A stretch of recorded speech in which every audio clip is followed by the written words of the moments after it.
you doing? Let's do it to it.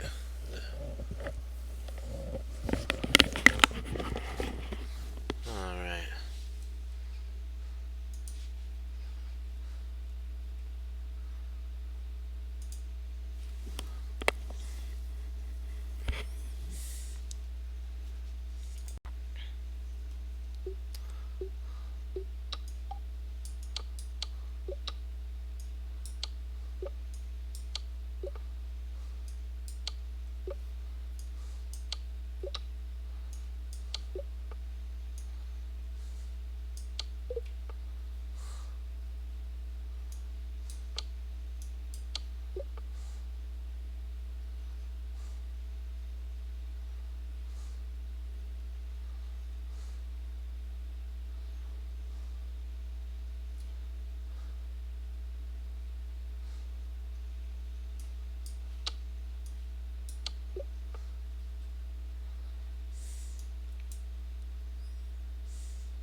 Let's see here.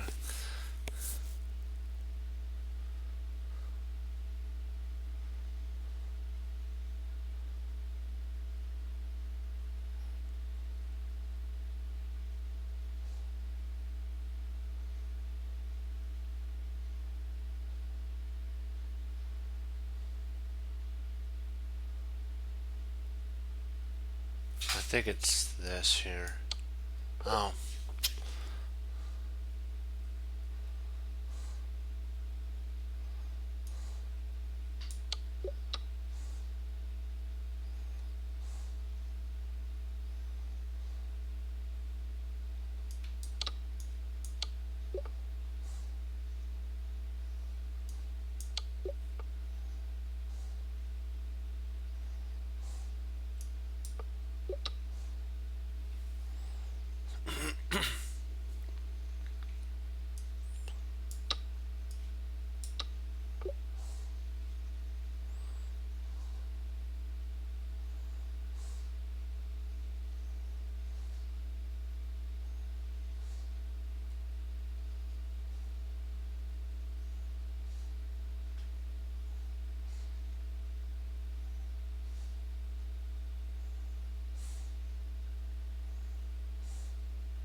Wait a second. Trying to figure out. See, bishop F there. Bishop F4. Knight. Actually, I think this wins a piece.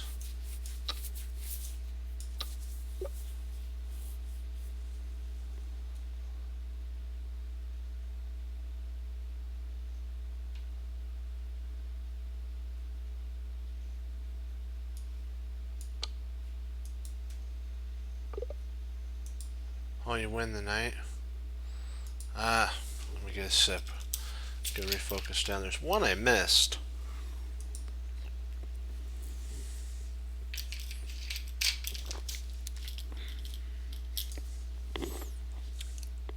Oh. Pinned. Okay. So sometimes it takes me a second to get warmed up.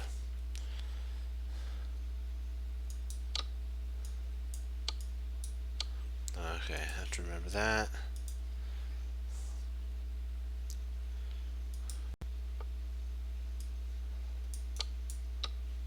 Okay, let's give it one more shot.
Let's see.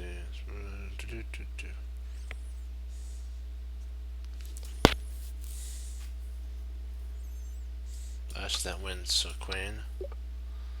Don't overthink it.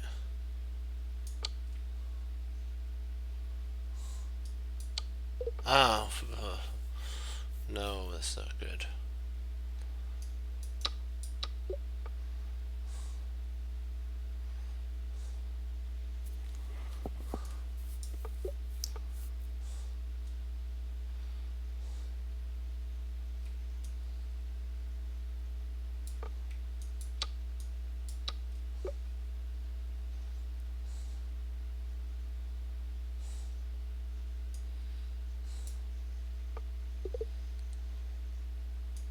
Oops, I should have moved there. Ah, that was my bad there. Over.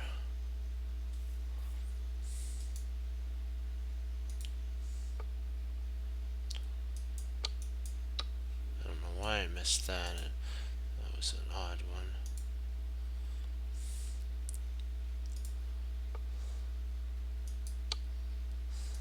That's mate.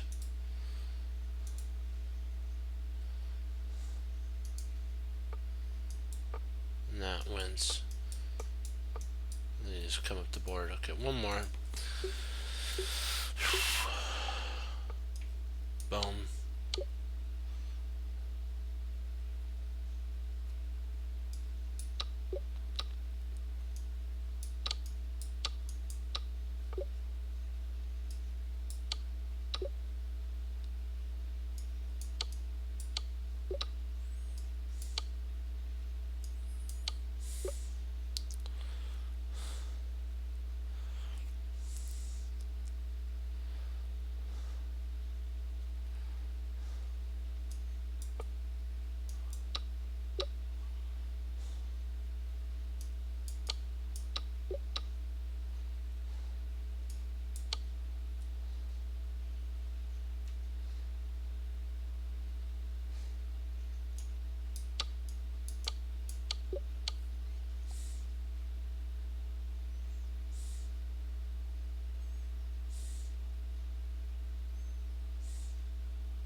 Okay, we'll call it on that and we'll do some studies now.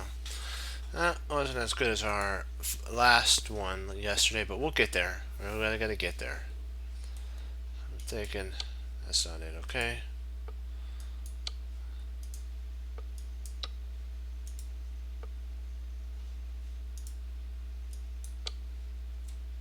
Um, okay.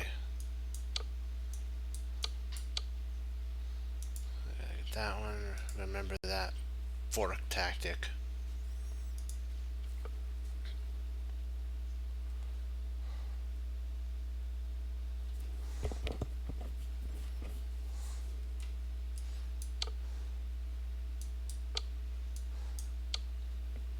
I should have thought I didn't see the pin.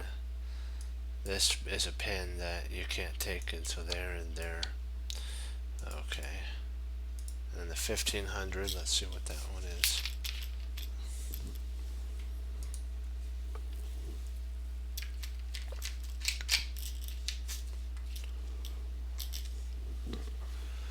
And I think it's that there.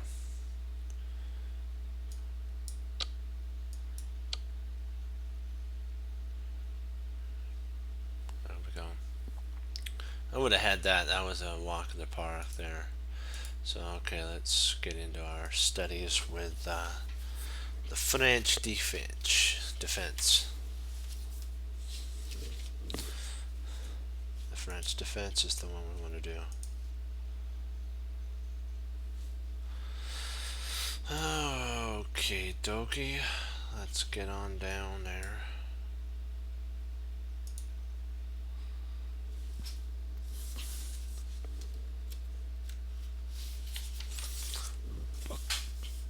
Excuse me. Little hiccup there. There's a lot in the classic, so that's why there's like 6 of them. Oh, thank you for the raid.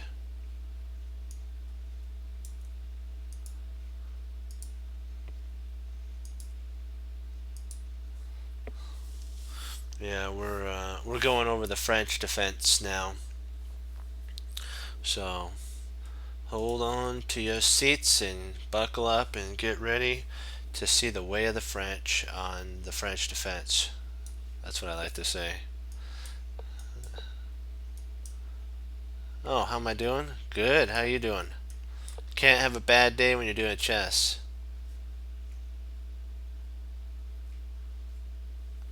Right, that's funny. Yeah, this is the classic variation of the French. So this is after, if you don't want to go down the linear, you can do the classic variation of the French. And G5, and we're looking at now bishop E7. There's a main line of the linear, which is actually the Steinitz variation right here. Then F4 if you wanted to go down that line. There's also the linear, but there's like a dozen.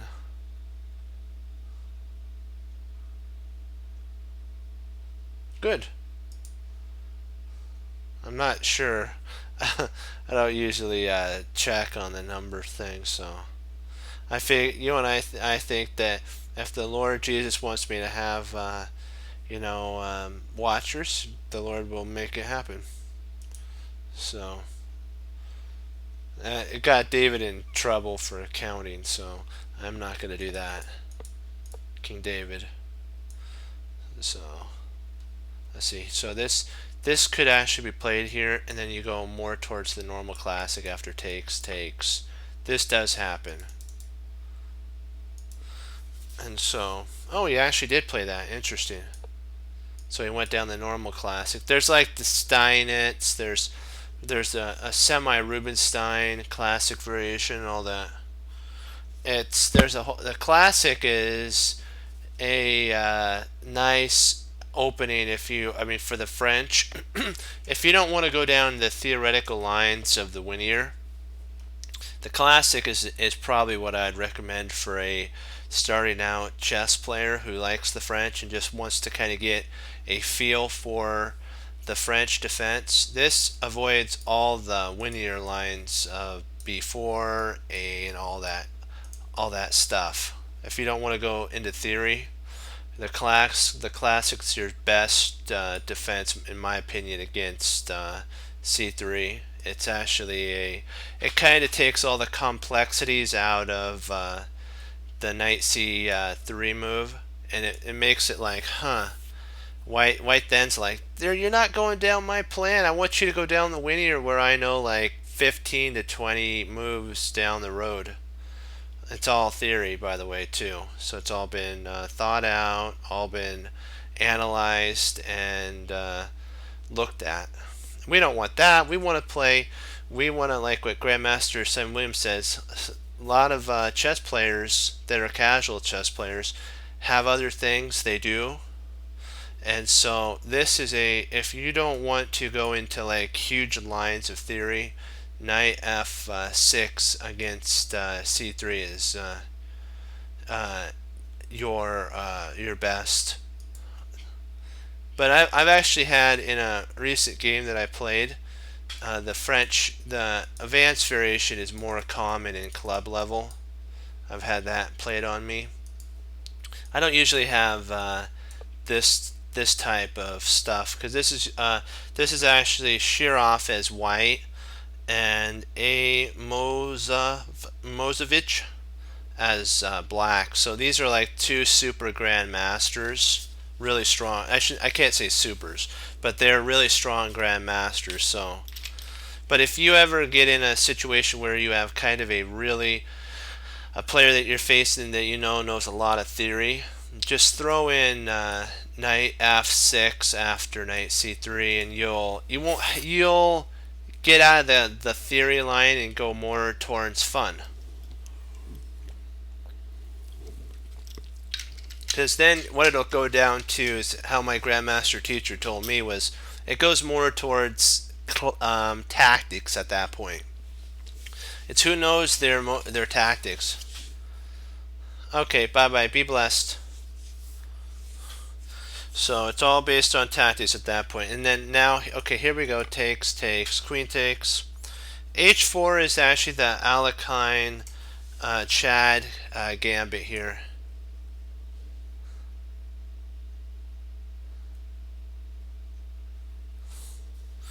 And this is, you have to be careful though my teacher told me that if you take and then you take back, it does set up for a lot of attack on your queen, and they get a ready-made potential kingside attack. So just be very careful about taking if they do the Alekhine Chad variation. But they didn't do that in this one. They just went down the normal line. And then f4, of course, to take full control of the center. And because the white's preparing for, oops, I need to enlarge this. This board's kind of small. There we go. That's much better. The black's preparing to go c5, which will demo the center and basically leave e5 on pre. And so white wants to actually make a protectorate on e5 just in case white has to take on c5. Just in case. The f pawn would protect the e5 pawn. So white gains kingside central space while he's able to get rid of his bad bishop for black's good bishop. So that, and then, but he has to, black should be worried about his bad bishop, and yeah. Let's see, I gotta make sure I'm reading this right. But we have to also keep in mind that it's still okay even though we got rid of our good bishop. All we have to do is make sure that we go either b6, and then we can actually trade off if we needed to, and then we can actually with a bishop or over, rook up and over, or bishop over, and then we can get it involved that way too. or we can, after castles and f6, get it out that way. So it's not like it's gone, it's just we still have a bad bishop. So a6 stops the knight from placing themselves into a really good tactical target for yeah.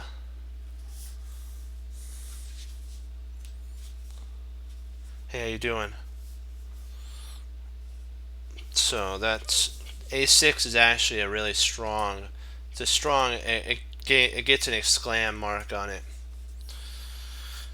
Play a6 before in this classic line here. Play a6 before you play c5, because otherwise what you'll have is it's just not going to be good for black, because if you played c5 here, you have actually knight b5 here, and this is a oh, you don't want that. It's very unsound. There's a line that goes like this, and I'll show the line for you. B5 is an exclam move. This type of line does happen. Castles, knight c, knight takes e5, knight takes a, c takes d4,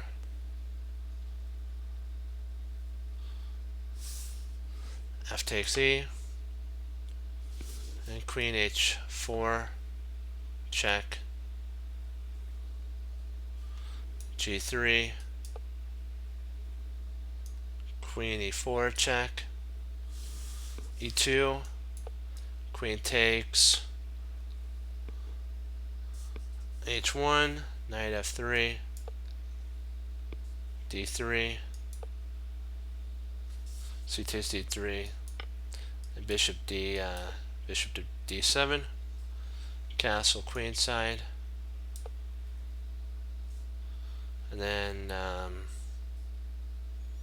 rook c2, and then king to d2 exclam at this point, because one of the ideas is the queen's going to get trapped with bishop to g2, and you're going to lose your queen.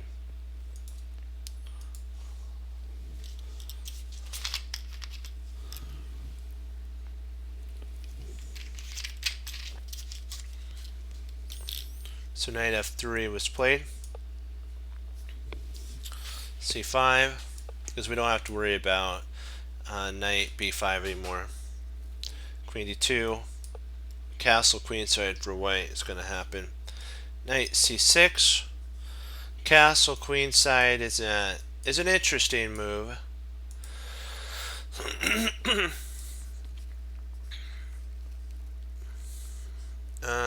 They're saying that potentially d takes, rather than castles, d takes c5, knight takes c5, and then bishop d3 would of course ask Shirov, what you gonna do?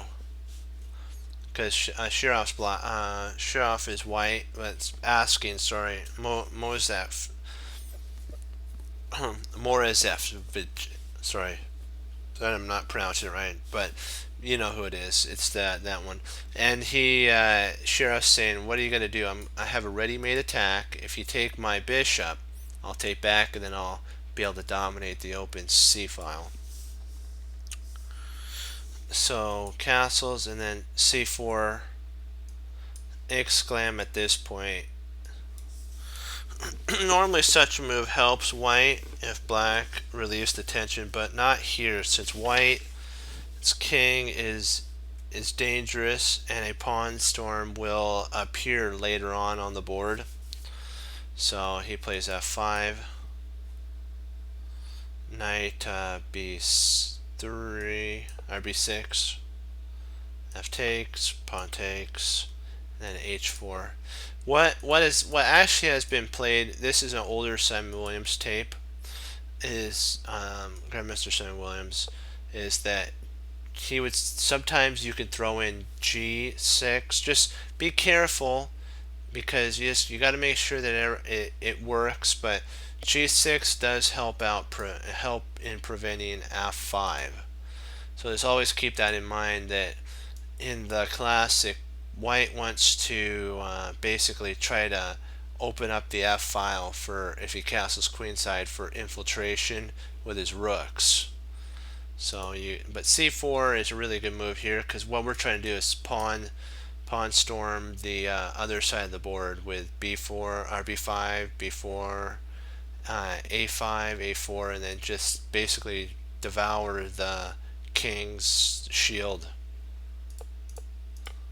Takes and then H4. Okay.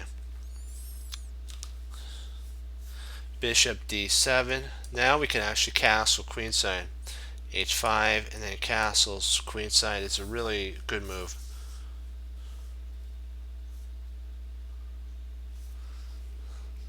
Morozevich did a really good move here, the author says, because he dodged Shirov's kingside attack. Now it doesn't really, even if it does break through, it doesn't have any teeth to it. H6. G takes H6 is an exclam move because this doesn't hurt us at all. Now we can actually stick 2 rooks to control 2 open files. It also allows the bishop to move into G6 too.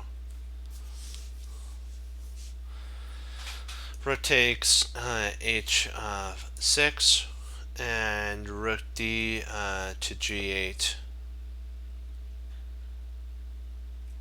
Now the bishop could actually come in into the fight. Queen B4, Queen F4, Bishop E8, exclam. Beautiful move here. Queen F8. Wait, sorry, not Queen F8. Sorry, Queen F6. Bishop G6.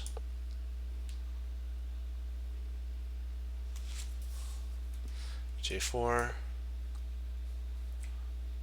And then E8 is an exclam. Queen E8. Because the queen's almost, white's queen's almost trapped.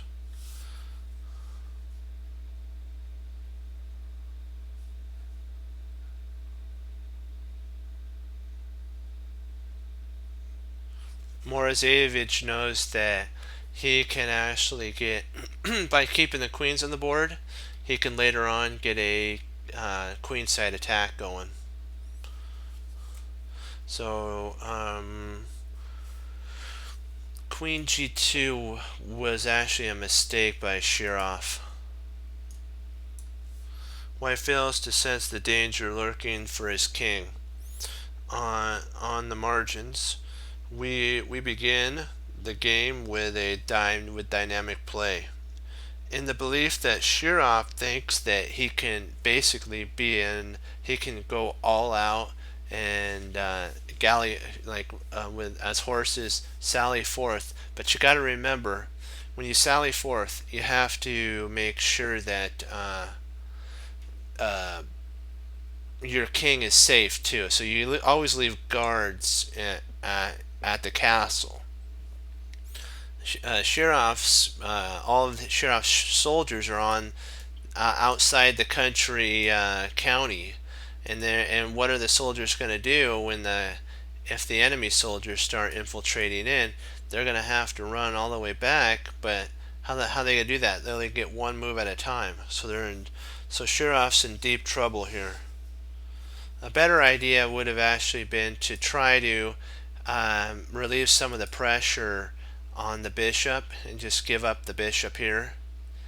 Give up the knight for the bishop and say that I've kind of eased a little bit of the tension. I know I'm giving up one of my most active pieces, but it's better to do that and have your king survive than to keep your active piece and have your king perish. So he played g2, rook f8.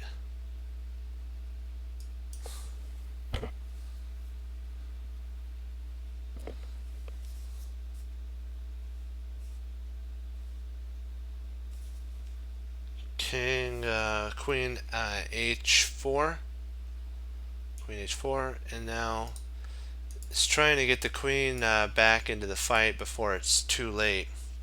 But I'm sorry, Shirov, it actually is too late, because all of the black's pieces are going to start just streaming in, and they're coming in all ready. They're well fed, been well trained, and they're ready to basically storm the keep, and all the soldiers are out searching for the enemy.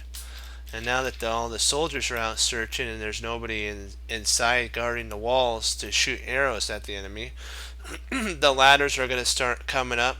The soldiers are going to start invading the walls and breaching them, and then eventually the door is going to open and the entire army is going to just storm right in and basically destroy the king. You can't allow that to happen. So keep that in mind when, if you're white in this scenario. Don't get enticed by an attack if it costs your king's life. So a3 was played here. Oops, sorry. Hold on, let me make sure I have this right. Rook d2. Another mistake. Too optimistic by Shirov again.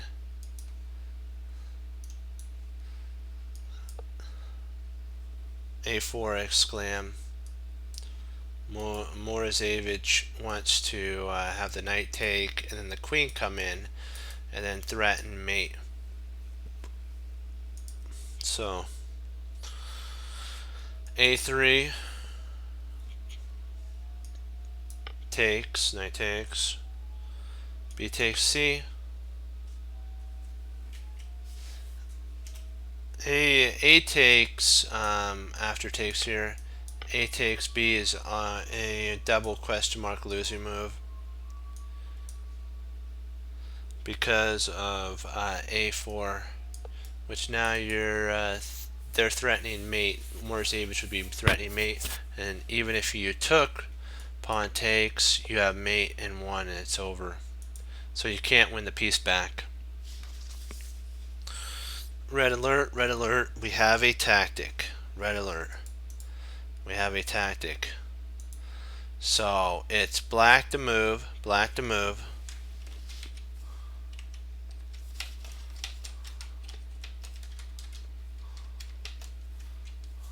Exclam. Black to move, exclam. So you are black, you are Morozevich, and you have an opportunity to land a beautiful, devastating exclam tactic on Shirov. A lot of people don't get to land this type of a tactic on Shirov, but you get the opportunity of finding it as black. So I'll give you a second. I'll be right back. So give it your best, starting now.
So have you made a decision on what the move's going to be?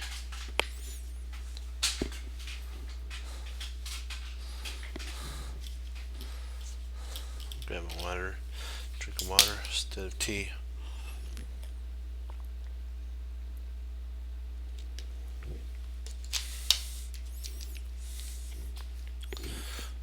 If you said Queen A4, you are spot on. That's the devastating KO move that causes Shirov to shake in the seat, basically. Because this is just obliterating the king side. C takes B, and queen takes A. If A takes, of course, if A takes B, this would be a blunder, losing in one move type of idea. Checkmate. So that's why he takes there.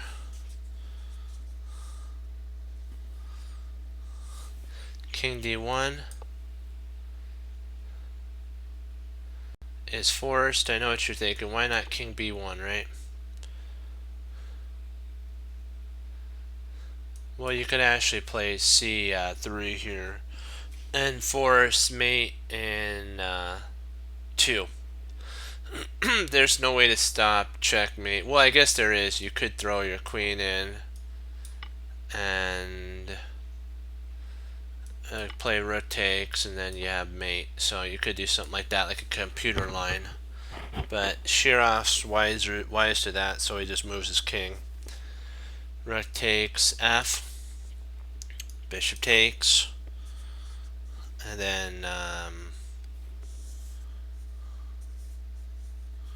oops. Queen E2.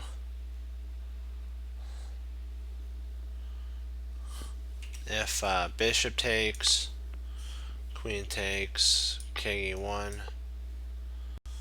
king I1. Let me see here. Queen E3 check, king D1, and then rook F8 with a ready-made checkmate.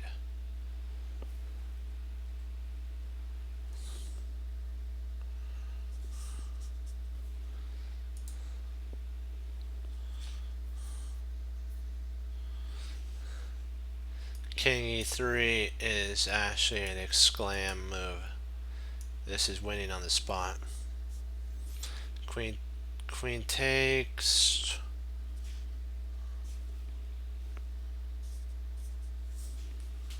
Queen takes E6 check.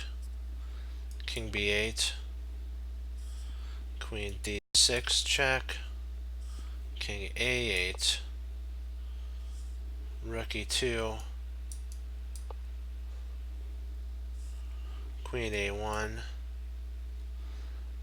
King, of course, has to come up to D2, and then Queen E3, C3, and it's a forced mate.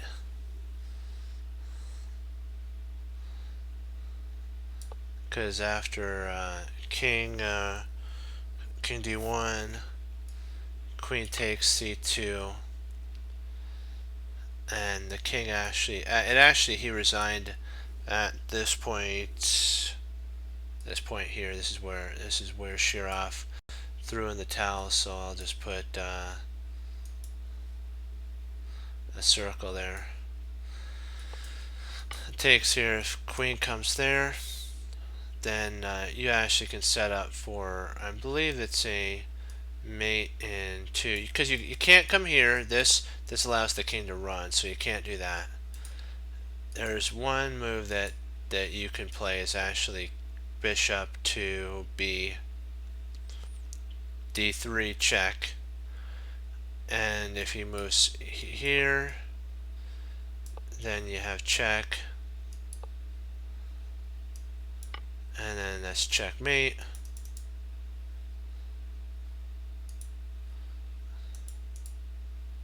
If he intercepts, it's mate. So it's all over. In summary, we're going to go back to the part of the bishop e. Don't fear the bad bishop in the classic line of bishop e7. Since it redeems itself later on in an emergency situations, it'll come in handy. So just keep that in mind. Don't get overwhelmed about giving up your bishop. Alrighty, let's do a Magnus endgame, and then we'll do some puzzles and call it a day. But I can't wait to do. I really like doing endgames. Oops, I need to do a board editor.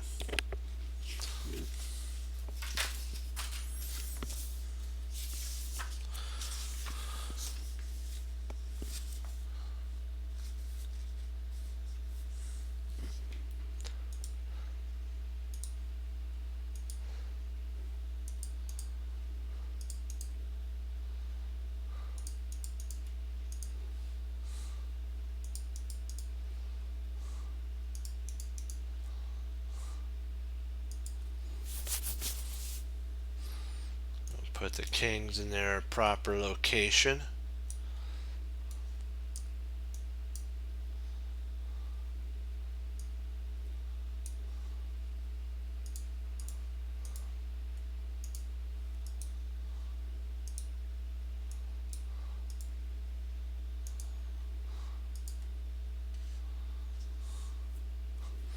Make sure I have this right.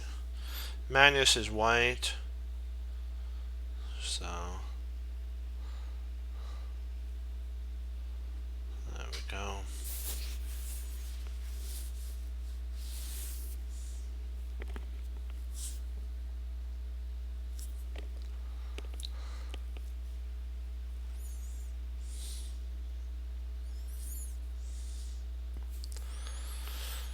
Okay, we're good.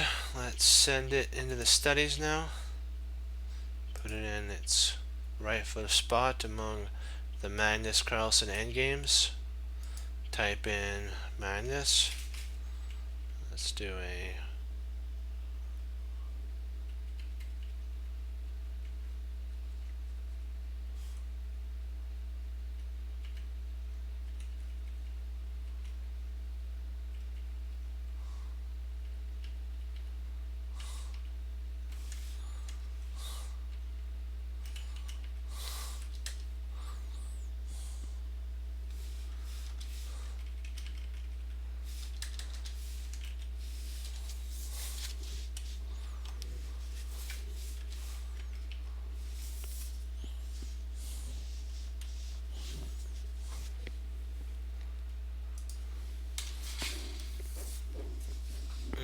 okay, and then Magnus Carlsen versus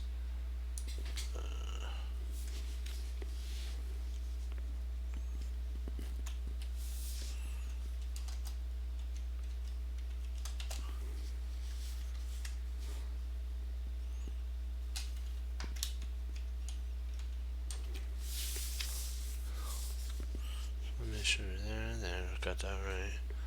Got that right. There we go.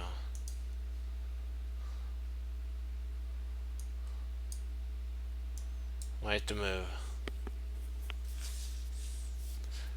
Magnus plays the interesting f4. Interesting move.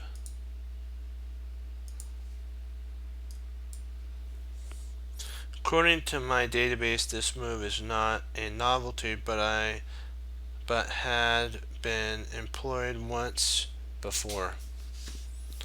H5. He's starting to gain space on the king side, but this move is somewhat static. After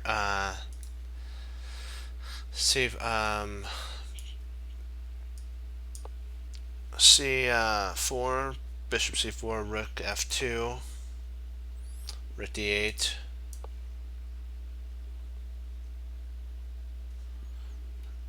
bishop b3,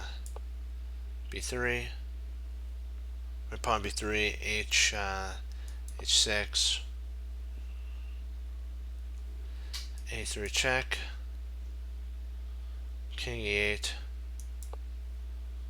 and then bishop takes f8, or takes f8, and then knight g e2, e4, knight g e4.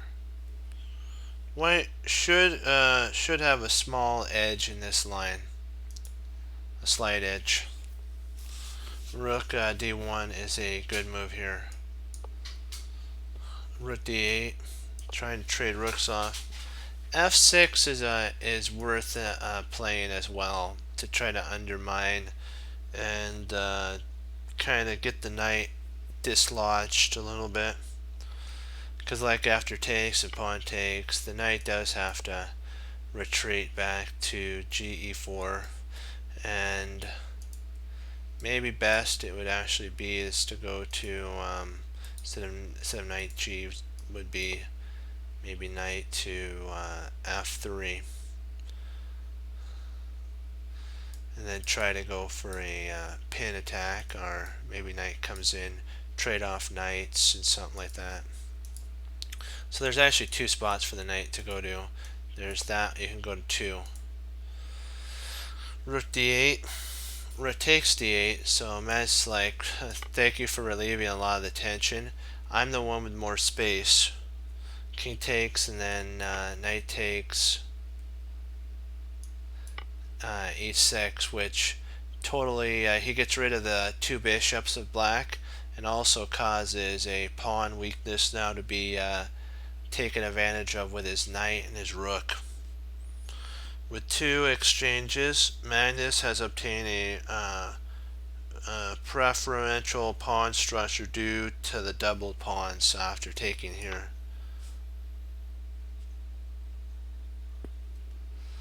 This and then knight e4. So like what we were saying is, the idea is trying to get the knight in here, in there, and then get your bishop out. After, of course, you want to play b3, get your bishop out, get your rook involved, get your knight involved, everything Operation Go. And by the way, this move, because there's so many different ideas behind it, gets an exclam mark. The knight stands well on e4 and eliminates the scope of black's bishop. Black wants to play his bishop to c5, but black can't get his bishop to c5 now.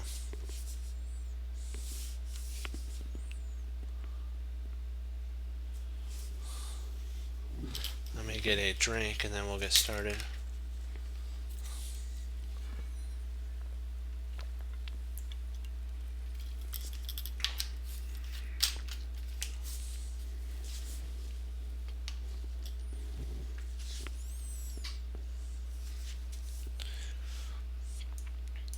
Queen e7.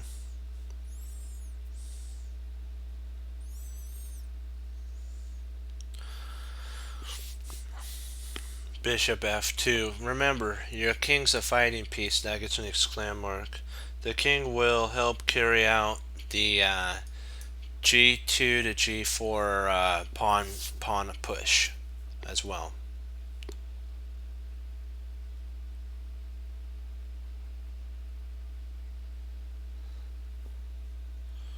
C5 was played here, trying to get their pawn.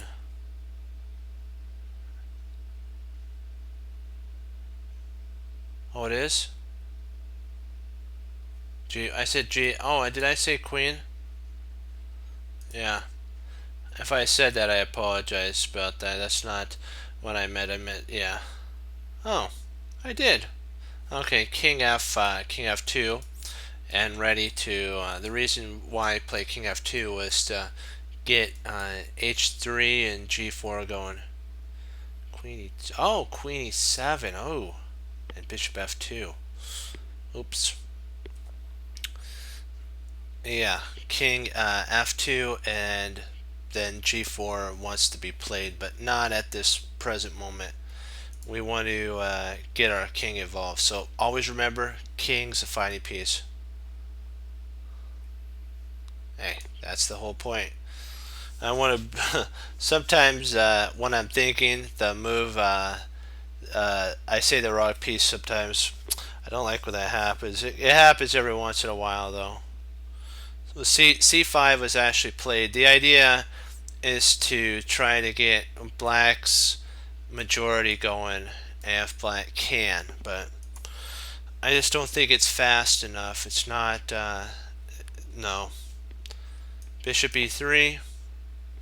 And if black traded off bishops, which he wisely did not, so that was good. He played b6 instead, pawn b6. And the reason is he wants to try to get his A and potentially maybe even c6 first. C6 might be a much better try here. And then c4, and then trying to get his pawns like that. Just start pushing them up the board. But I still think it's too slow for black. I still think it's way too slow. Rook b1. Magnus has all of his pieces now involved. The rook to d1 check really causes chaos in black's position. King c8. See, black's going to try to get his king on the light squares and maybe try to escort these pawns down the board, while Magnus is going to have to take a scope on the e6 pawn.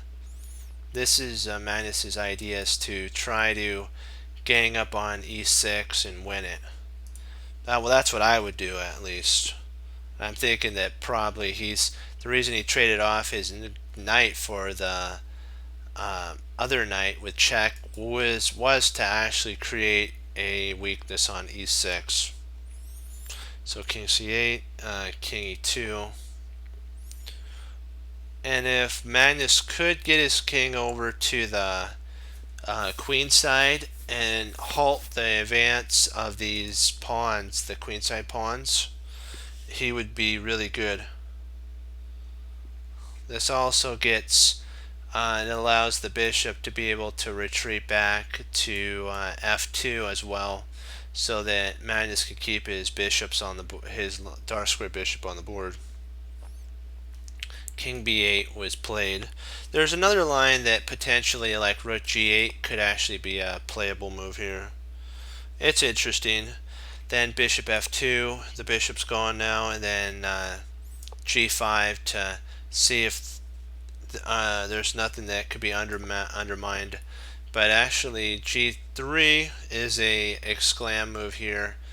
Pawn g3 allows if takes, and then our g takes f4, g takes f4, and still that's a weak spot, and I really don't see any good coming out of it. So king b7, and then h3 at this point, trying to squeeze everything out of this position. That's what Magnus is trying to do. King c6, and this is to try to get b5, a5, b3, and or maybe b3, and then something like this, and get these pawns rolling. G4, come pow, it's boom. That's basically what Magnus is saying, is wham. So the line stopped at this point, the subline. So then after takes, the knight has to move with check. So if potentially bishop takes, pawn takes, rook takes, you've won a pawn. That does fall. The pawn does fall, so then the king would have to come in. Oh, I'm now. I'm not sure if that's such a. I guess you're kind of.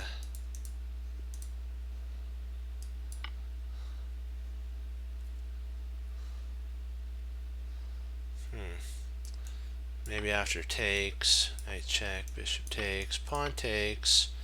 Maybe first you can take here, bishop takes, knight takes, rook takes, rook takes, rook takes, and then king f3. That might be a better line. Yeah, I'm thinking this is probably an equal, more equal. Both active rooks. I still favor Magnus because of his tremendous endgame experience. So I would say in that, even though it's an equal position, I would say that Magnus has a slight edge because of his experience in the endgame. So I'd say Magnus would win there. But that's just me. Probably with proper the other player Magnus was facing too didn't get to be a 2600 level for not knowing their end game. So I'd probably say with proper play from both parties, draw. But okay, this is a move to the bishop to a safe square. So the bishop's safe on f2. I really think that I know why the knight has to stay on the board, but it's just like it's a headache keeping this bishop on it. I'd want to take it, but the only problem is you lose a protectorate of e6, because what'll eventually happen is if the knight actually took here, let's see,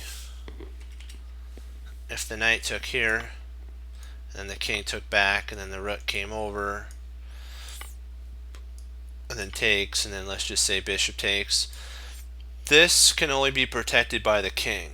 This the e6 pawn can be attacked by the knight and the king. So it's a target, and it has to be basically babysitted by the black king. The knight could come here, and if the white king ever got, we'll say here, it would have two attackers, and let's say that king was there, he would be able to win it. Magnus would. So that's why he didn't trade off knight for bishop. So c4,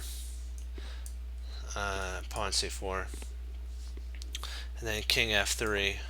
Now we can get our pawn going.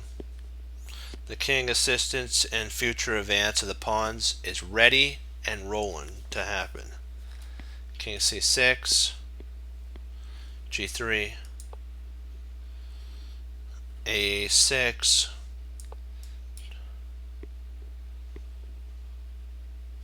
h3, g6, and then g4. Carlsen played this without further preparation. He could also have played, let's see, knight f6 here too. But I'm thinking though that the bishop would be more than happy to give its life. It said that the bishop to b4 would be played. I don't know. I don't really like that move. I'm thinking that takes like that, and then rook to f8 would probably be a better move. Here, here, and then knight there. But I guess he does get a protected passer, doesn't he? Wow. And then now you could put your bishop there to cover. So maybe it is. Maybe I spoke too soon. That maybe bishop b4 is a good idea.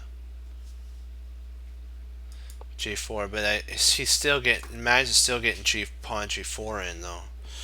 Yikes! H takes, and then rook g3 check. King g2 to attack the rook. Knight e3.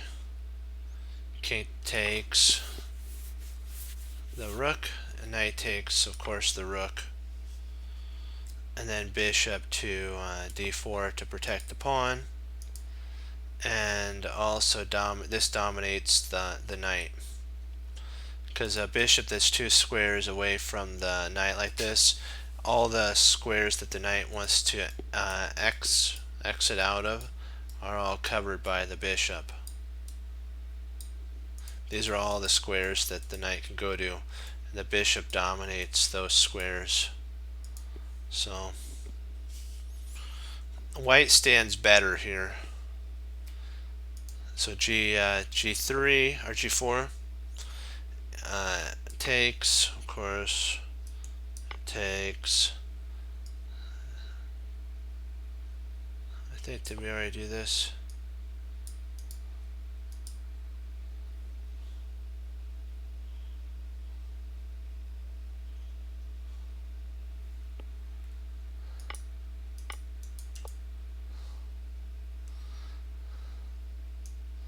King E2 at this point. This is an exclam move. He doesn't actually have to now go down the other line. This is also a good move too. He could have went down the G2 line, the same idea with knight check, and then you take, and of course, same old, and then the H, and then F8.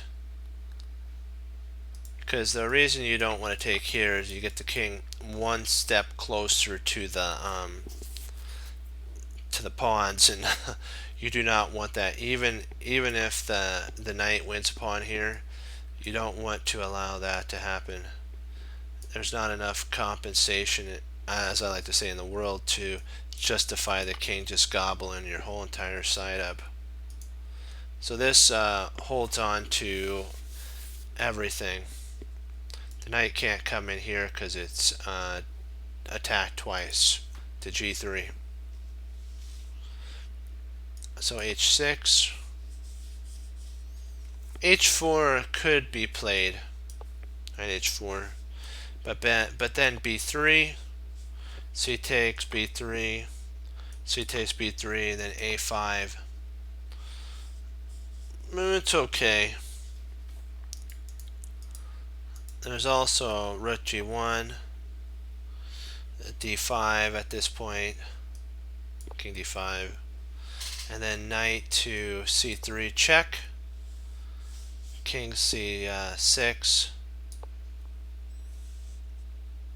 There's one more line that could potentially happen too, rather than that is A4 to stop everything. Then G2 would actually be played here, exclam for black, because you're going after the weak point of the pawn. And then bishop G3, bishop C5.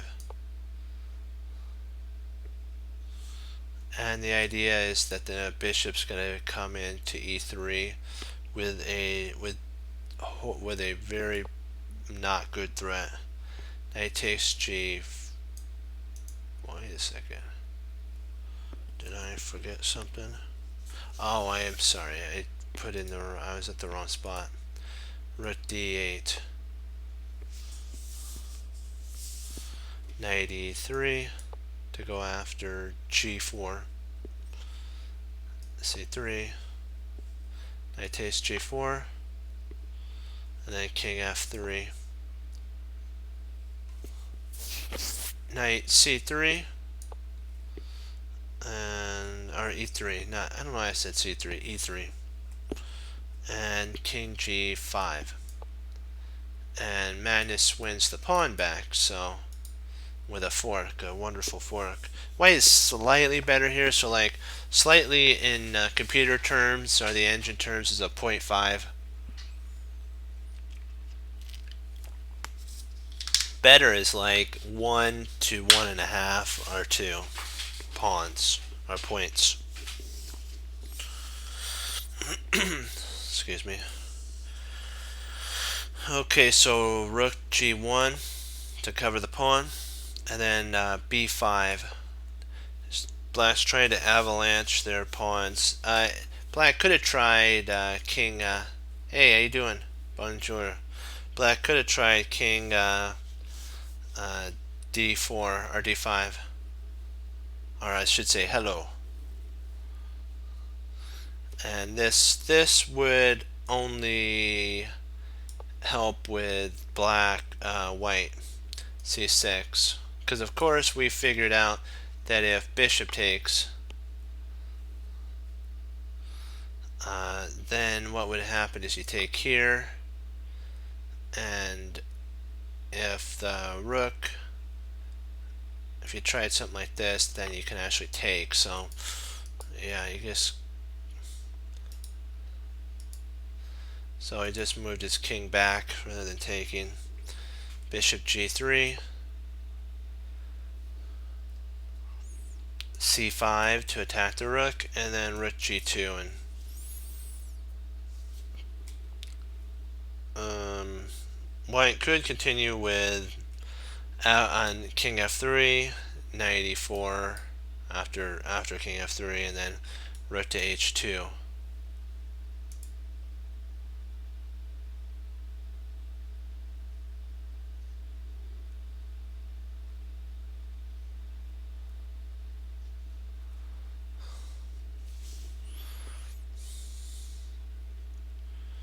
That's an idea.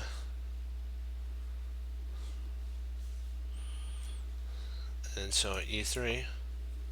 Yeah, I'm glad that they did. That's always cool. You know, we get to share the love of chess and the love of the Lord, and that's always fun. So bishop e3. This covers, and we are covered here, so all's good for white, which is Magnus. b4. Yikes, that's way too optimistic, as I like to say, way too optimistic. I think black should have tried to slow down Magnus's onslaught of pawns with bishop to h4. But then knight f2 would cause some chaos, and he would take. And I think potentially king takes f2, and we almost have we're doing good. I think we're still okay here.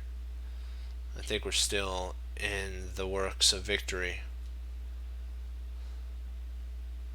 because we want to make it so that if he plays this here, this would actually be this is a continuation that I'm talking about. This would be a blunder here, because now you have f5.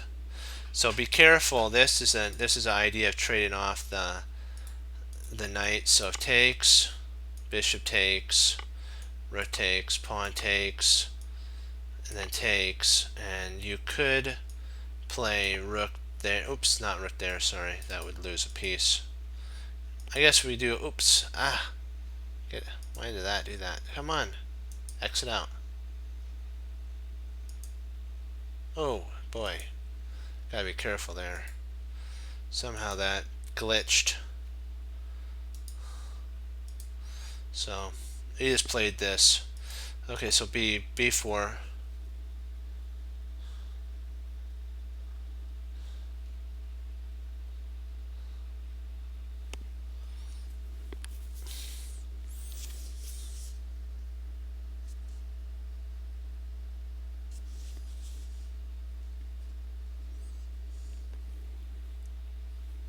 So rook f2, rook h2, and then king f3.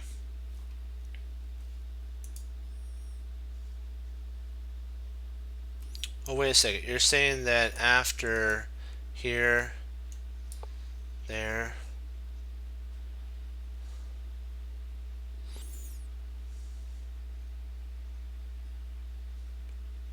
true, yeah.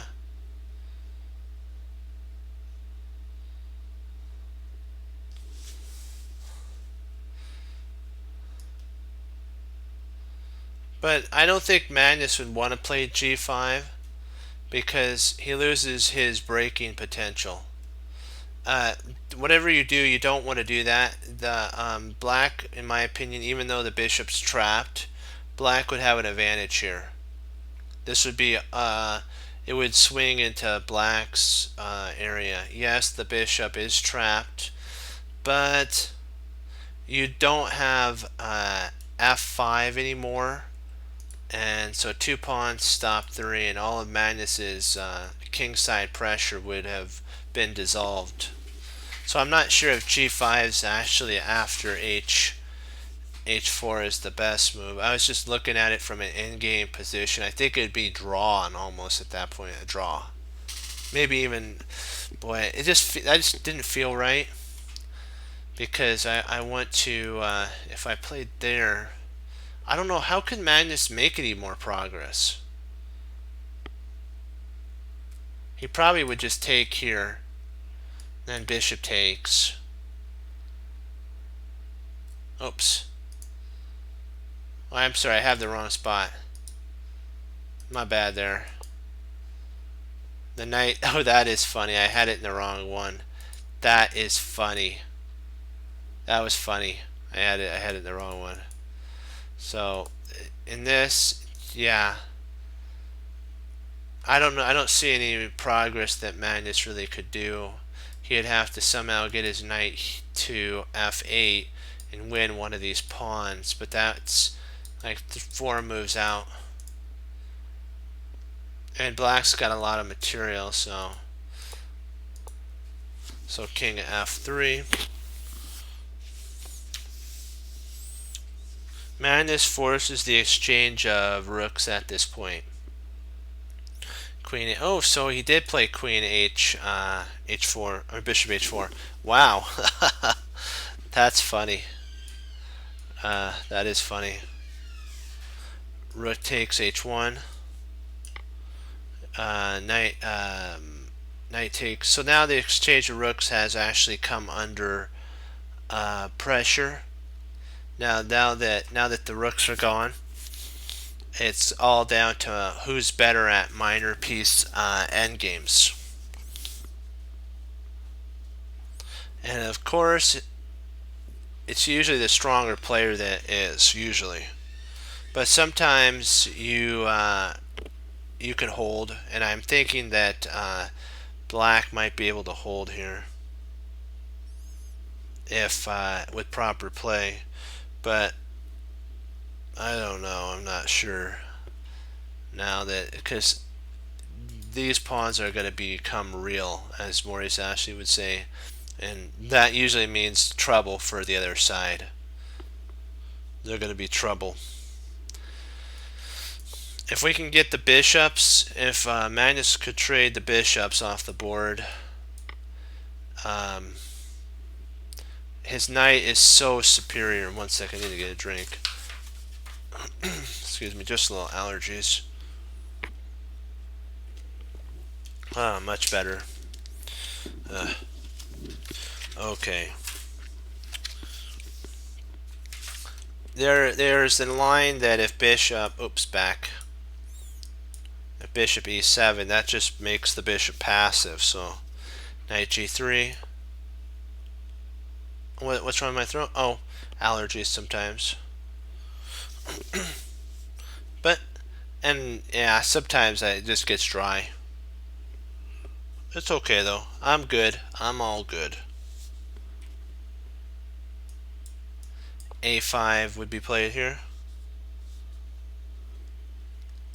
Knight f1, and I prefer Magnus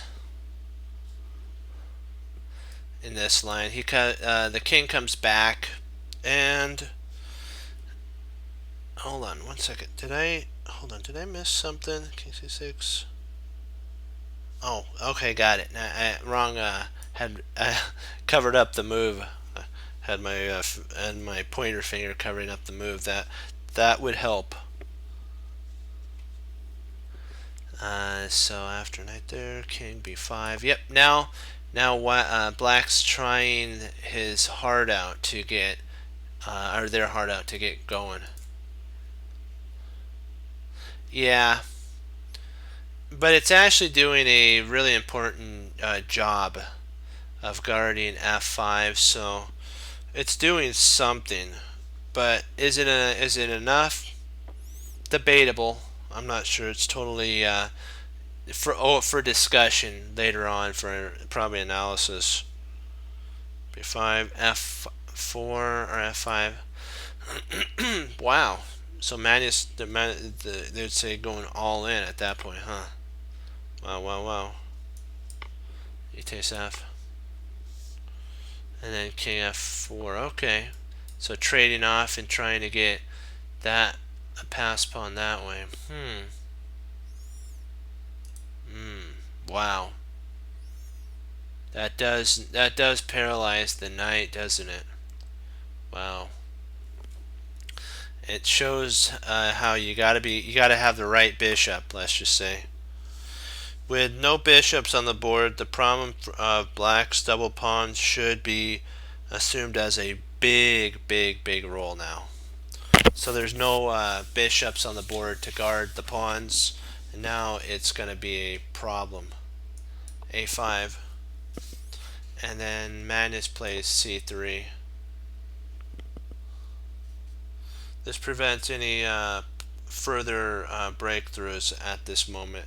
That gets an exclam mark. That stops black and is in their tracks.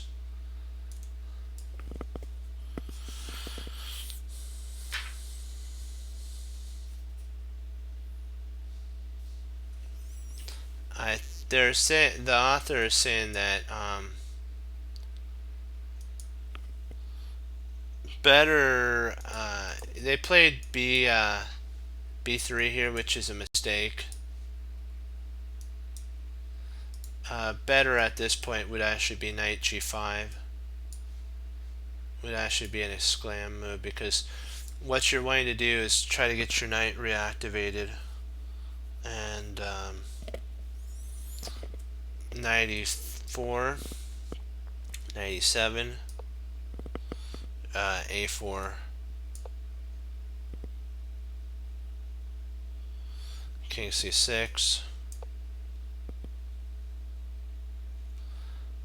king e3, and knight to d5. And the king has to actually, oh, I guess the king could come forward, couldn't he? B takes c, knight takes c, and knight takes f4, king takes c4. White, its advantage is smaller than in the game, so after this move, white could try a knight d1. Knight e7 would try. See, he's trying to get his knight going.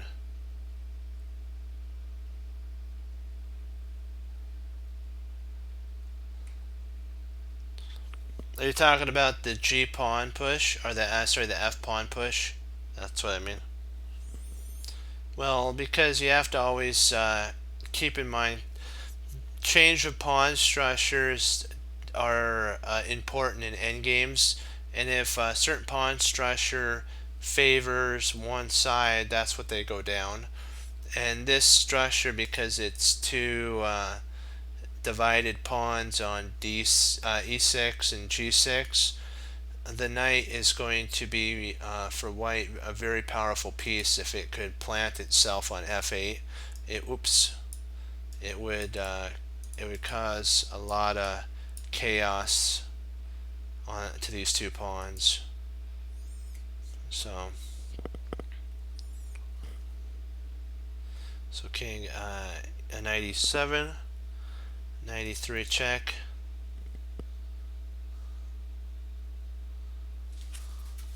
king c5. This is and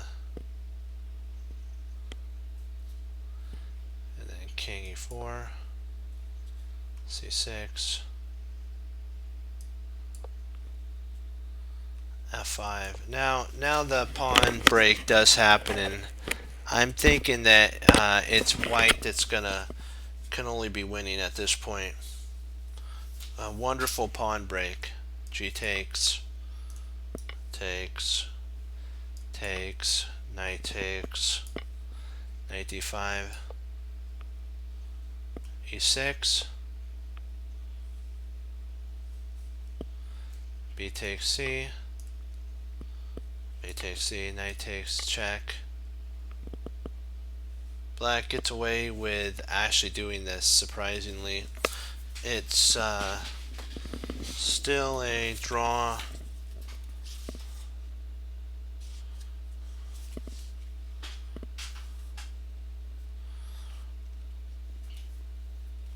So A3,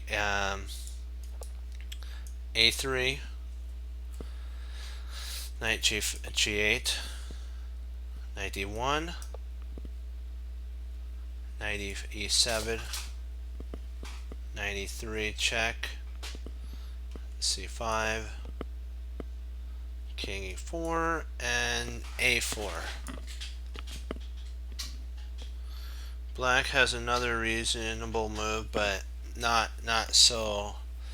The C6 is the only other one. Then of course takes,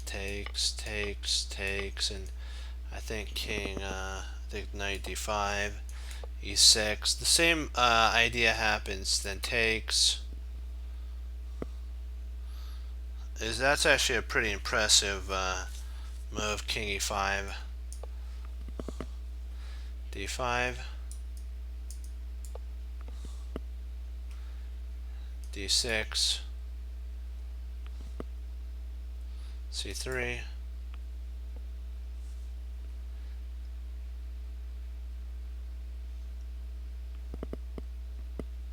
A4 check, king B6,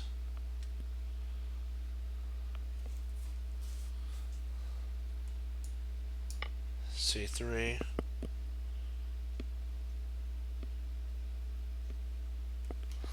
C takes,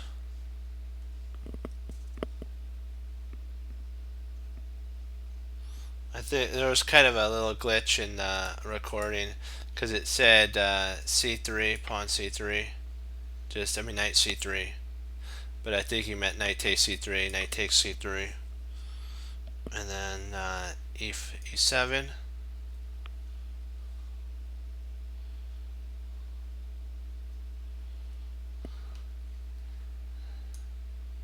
knight E4. Wait a second, what am I? Where did the?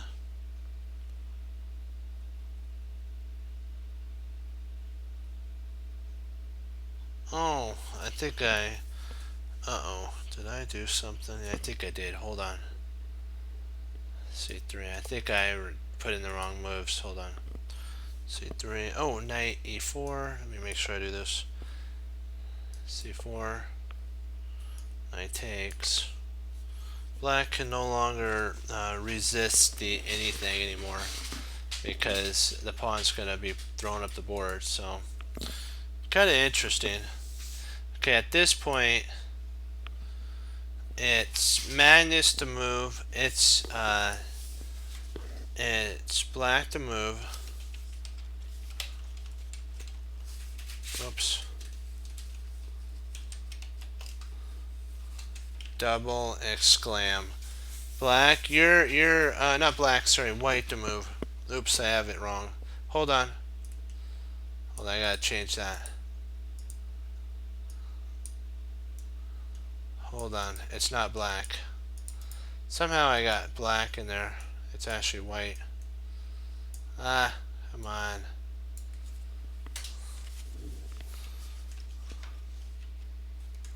White to move, double exclam. There you go. I'll be right back. I'll give you a second to solve it. And I'll be right back. So you just take a second, look it over. What is the best move for white? All right.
Do you have a move?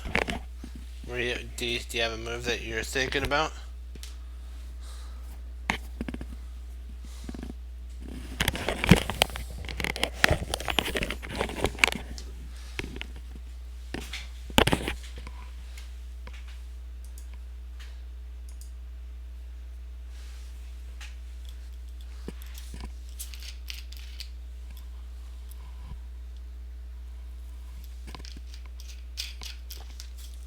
Just want to make sure I'm still streaming. Okay, good. There we go. Okay, we're good.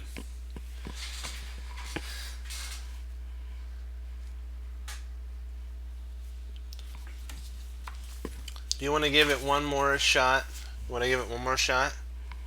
Or do you want me to show you the move? Do you want to give it one more try?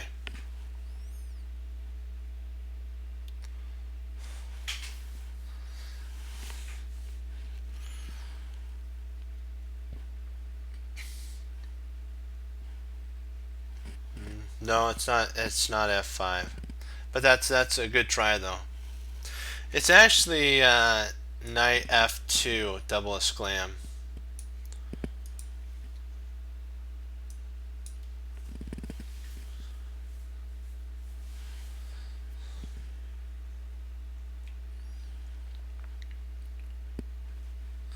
It gives the knight more avenues to go to. The knight can either go to knight F2, F1. Sorry, not F2, F1. It allows the knight to have access to D2 and H2, so that they can jump in here and try to undermine E6. The whole basis on this idea is all over E6, because in 3 moves you can get there.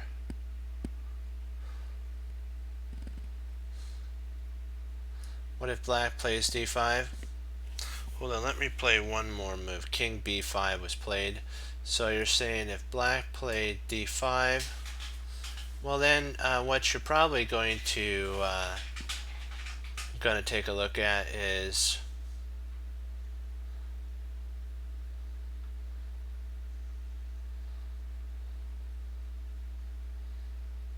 let me see here.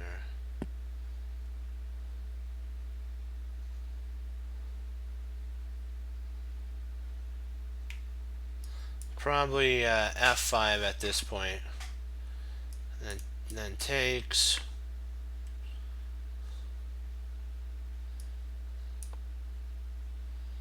And if he takes, king takes.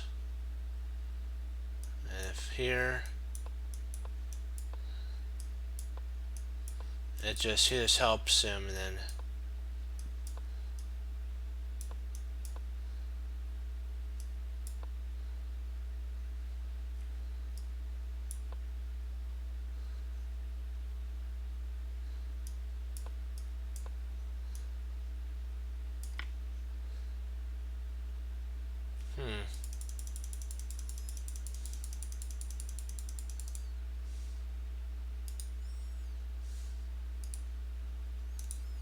let me see. What would I just gotta check with the engine, see what the best move would be.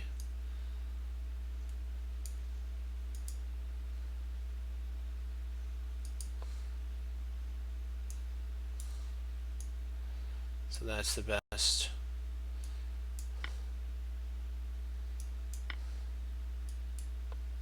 Oh, I see. Knight can cover. Look at the knight can actually cover there.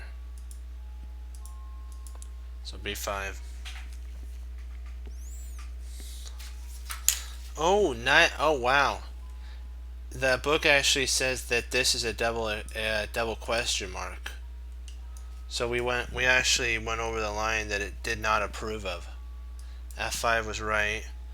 Knight takes, and then D2, and then after B1, D2. So we actually went over the line. This was the line that that actually was a considered a question mark move. Huh. So knight D2. Yeah. We saw the line. That's cool. That is. King c5. Kind of having to pass the moves now is one step closer to g5.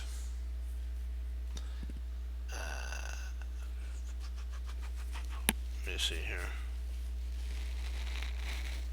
King c6. Knight d5, d4. Now he gets to win the pawn.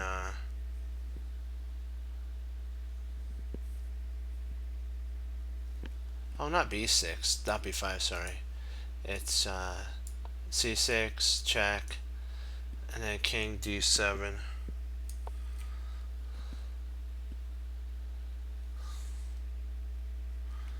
92.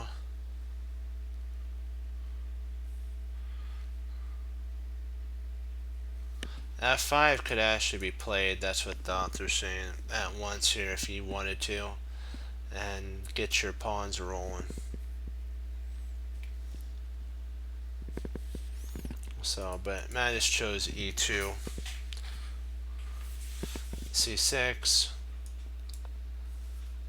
d4, king d7, and now f5. Just kind of a little cat and mouse, as Jeremy Sim would say. E takes, takes, oops,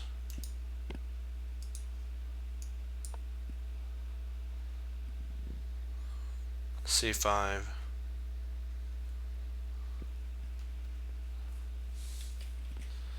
They're saying that potentially if g takes, knight takes, and then c6, knight c6, king d5,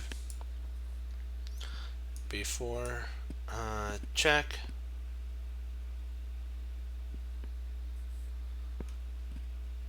c takes, and white wins. You wouldn't want to take like that because then you get a pass pawn via that way and you lose. So you have a breakthrough. You just grab the pawn and say, thank you very much. c5 was played. Magnus played e6, which is actually a question mark move. It is a pity that after playing well, Magnus missed a forcing win here. F6 is actually a forced win here. It's an exclam mark.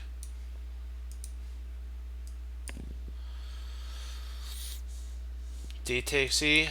F7 takes. He turns into a queen. C takes D. Queen F1. C3. Queen D3 check. King E6. King D6 check.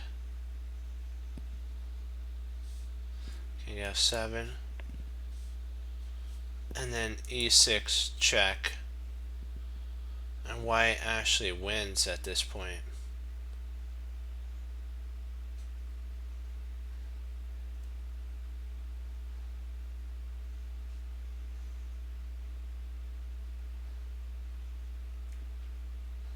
So, King E8. If he had played, hold on, wait a second.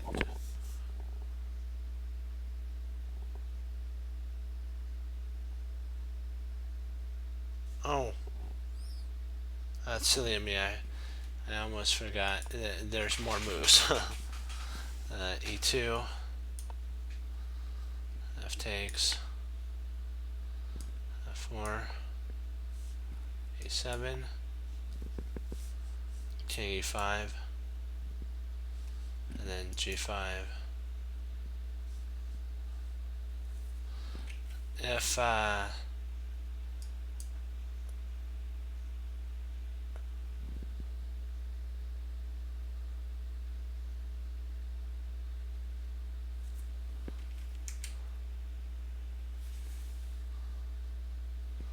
instead of e7, if if this here, that actually loses. It's a double question mark blunder, this one here, because e5 and it's over at this point. So he plays e5, g5, waiting with the king, giving patience, practical chance. If the king had gone d8, king f6,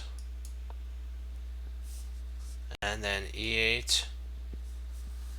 Now, if knight takes g6, that's actually a mistake. This is a mistake, because d5 check, king f5,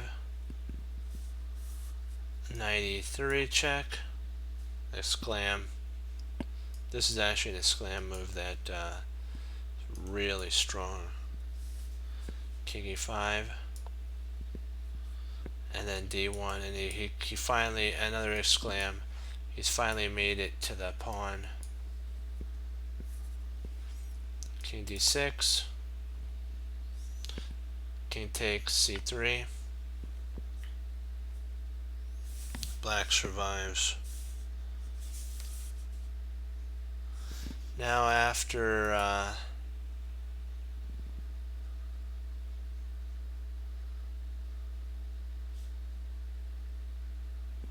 king e8, you'd be surprised. Here's another chance for, this is another double exclam, king g5, double exclam, this is the double exclam move here.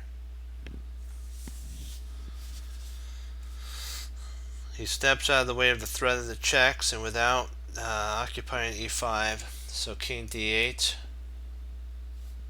knight takes g, d5, king f5, c takes, and now e5. Exclam. Surprisingly, now this move order sequence is winning. d5, knight takes c4, king e7, and then king e5, c7, knight d6, knight takes e, knight e4, king d7, and then d5, and remarkably white wins despite his pawn deficiency, because all three pawns will fall. So g5, knight h5, and then king d8. If king g8 here, I mean not king g8, if knight g8, then g7 check, king d8, king d8, stalling on me.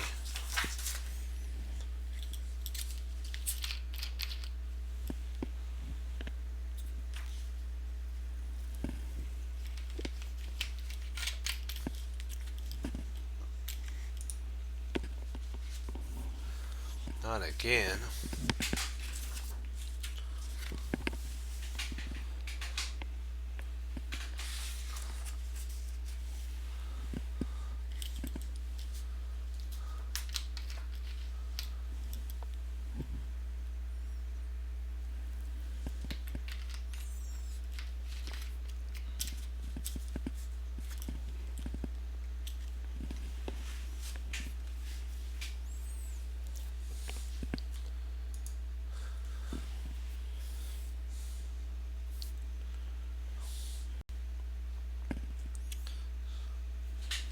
Alright, now we're back. King d8. Oh no, okay, good. Thought it did it again. King f5, a7, king takes g5, king d5, king f5, he takes,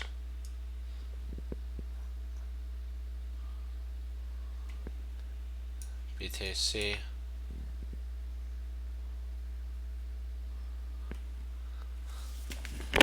king e7,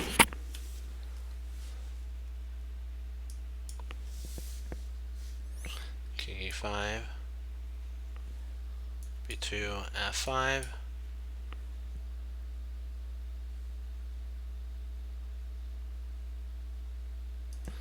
d8,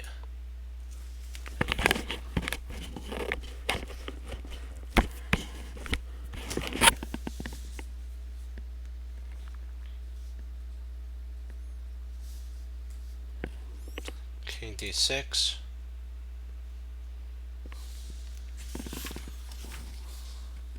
b1 equals queen, check on e3, king e8, knight g2 check, or g7 check, king f7, e8 equals queen, king takes g, then king takes g5, and queen to b3.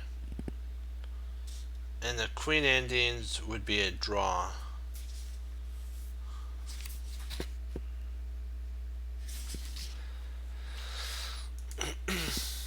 There's one more. Going down a queen pawn endgame. Let's see, king d6, king d8, g3, g3, and let me see, g4, knight f5, king e8, king takes c5. White has good winning chances at this point, and so king d6.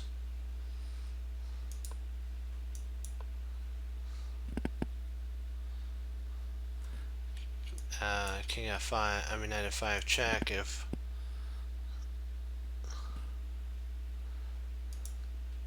knight f6, you have knight g6 check,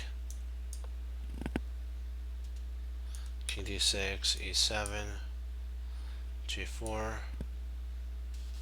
c8 check, king e5, king e7,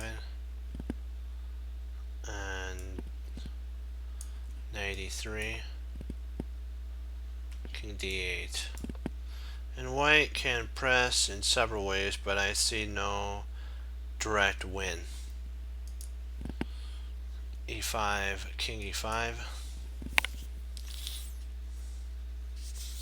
knight e7, king f6, which is surprisingly, I think this is a dubious move in my opinion. The author thinks so too.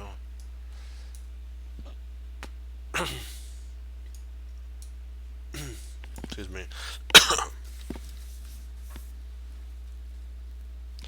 Knight f6 is actually a better line. Then g6, of course. Then we go down the same line, d6, there, g4. We just go down. We go down the same exact line, e8. Knight takes pawn. Except now we get to win the pawn. c8.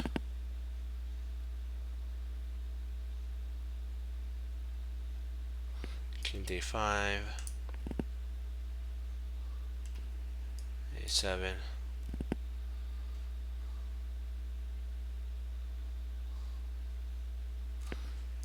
Knight f6 check.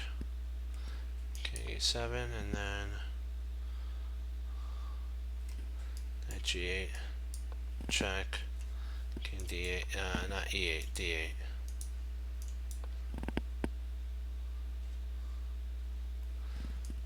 C takes d, and wins.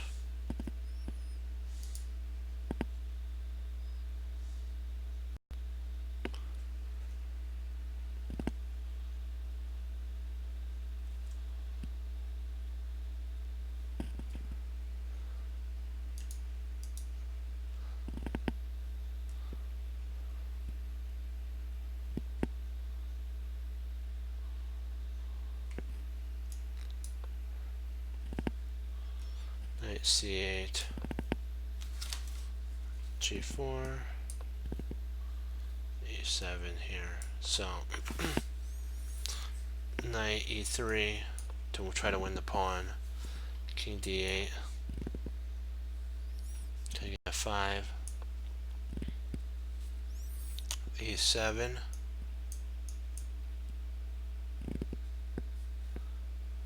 How can he? Oh, he can't go to e. How could he go to e7?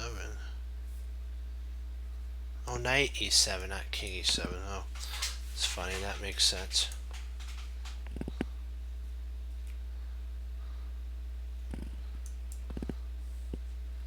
d6.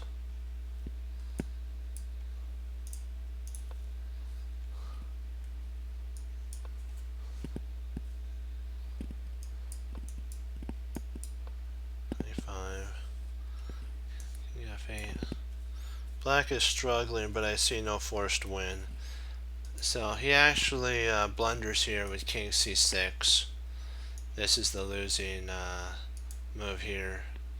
That's all Magnus needed. He played king takes g5.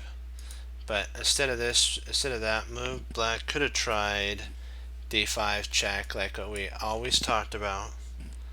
f7. Knight takes here.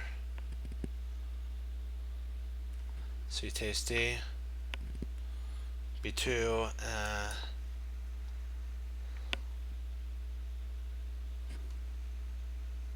Huh?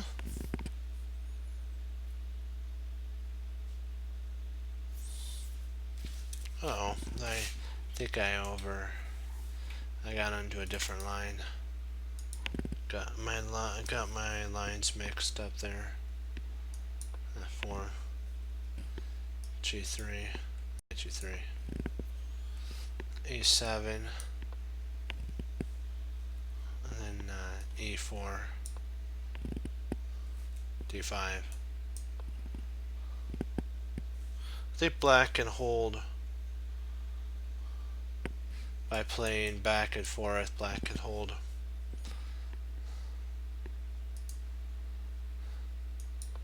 G4, E5,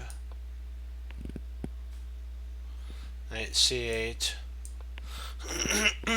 King F5, D6, Knight D6, King E5, Knight E8, and King F5, D6, and White can't take the pawn. If he takes the pawn here, then B5 exclam would be played, so the position is a kind of deadlock draw at this point. B5. So king takes G and king E7. Knight F4 to guard the pawn with the knight. And then D6, king D6.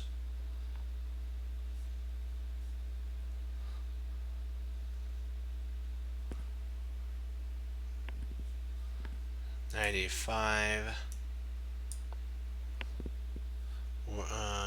Then king F5. Knight D3. King D5 check.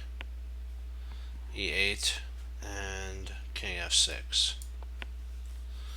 Black gets mated, checkmated. So king D6 and then king F6. Knight E7. Knight C6.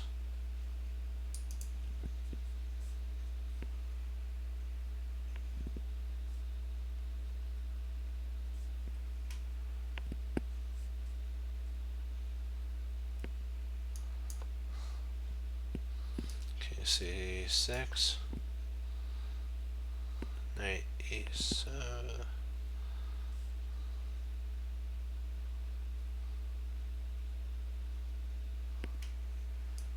6, 97,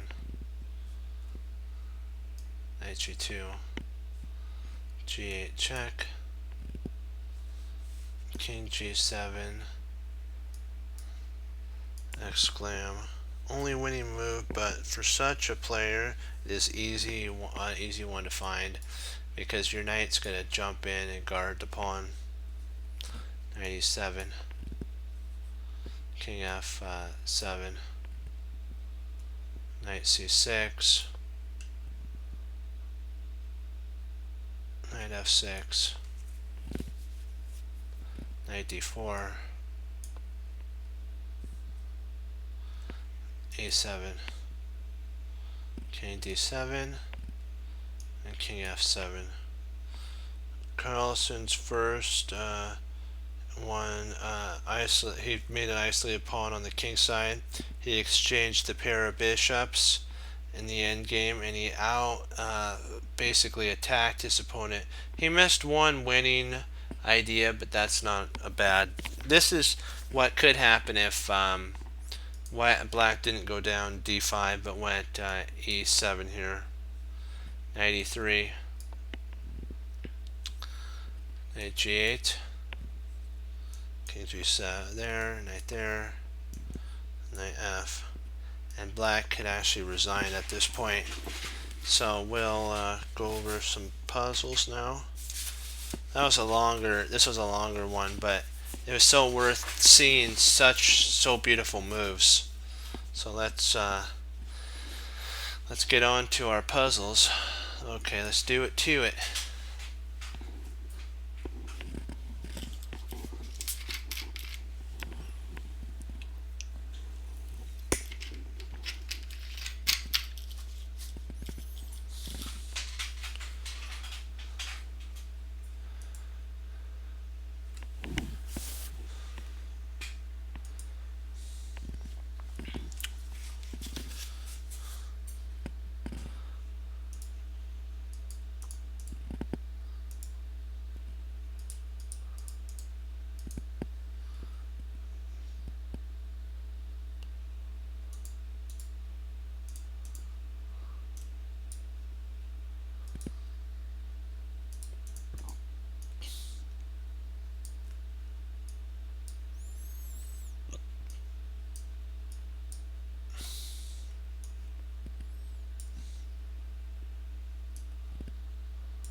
Oh, nice. Alright, ready? Let's get some more set up. I'll try to be as efficient as I can, as fast as I can. So I'll try to get the pawn structure set up. Let me see. Oh, come on. Be as efficient as you can. Oops, there we go. There. How many rooks? 2. One more knight should do it. How many knights for black? 2.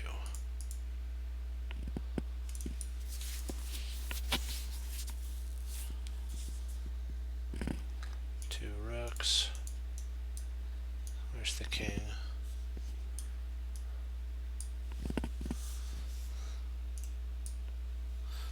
Let's see, Okay, good there, good there, good.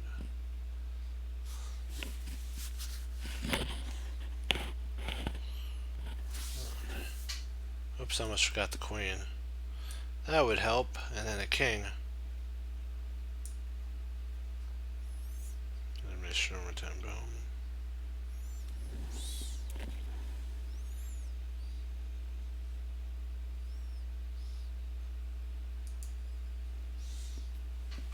Okay.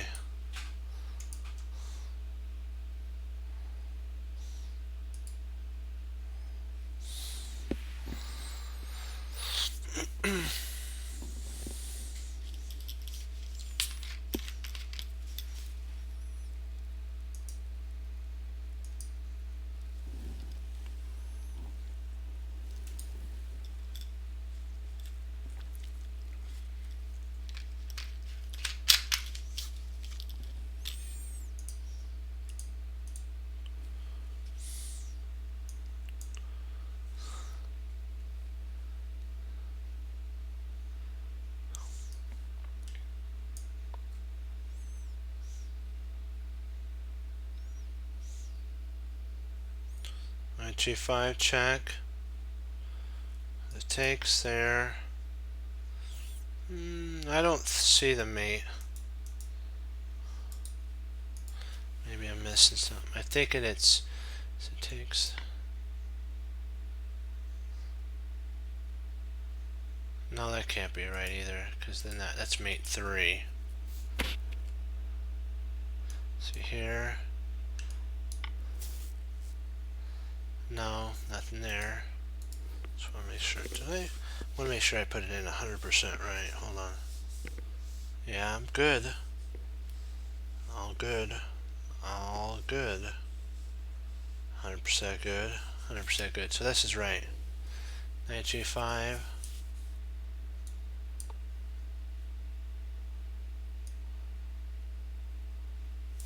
What happens if he takes, though?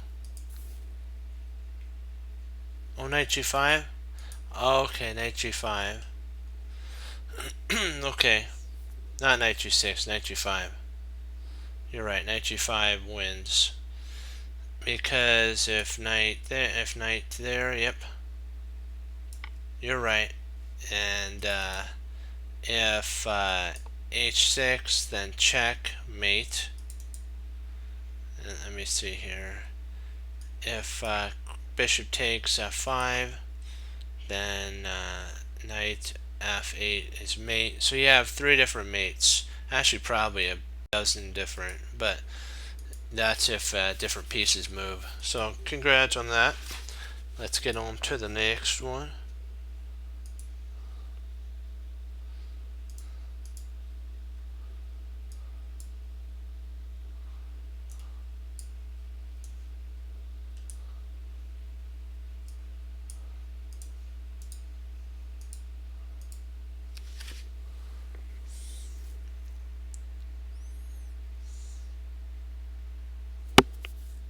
Wait a second, did I? Hold on. I think we're doing the same ones. Are we doing the same ones?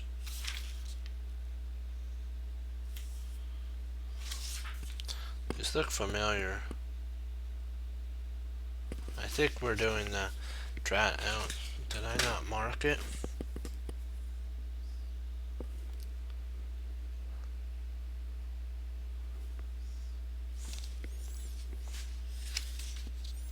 Okay. That's weird. I thought I marked it. Must not have all erased this one. I knew there was something. They just looked too familiar. Okay. Then let's reset up then.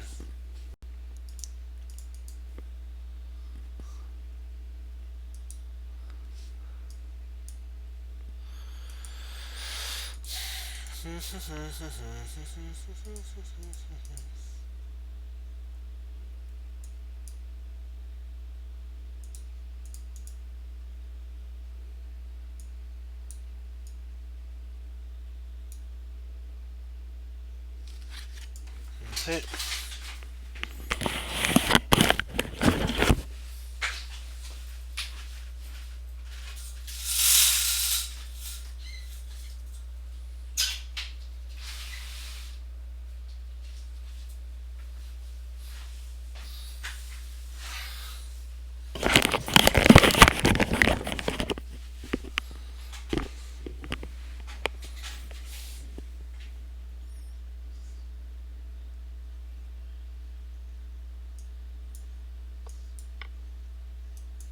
There you go.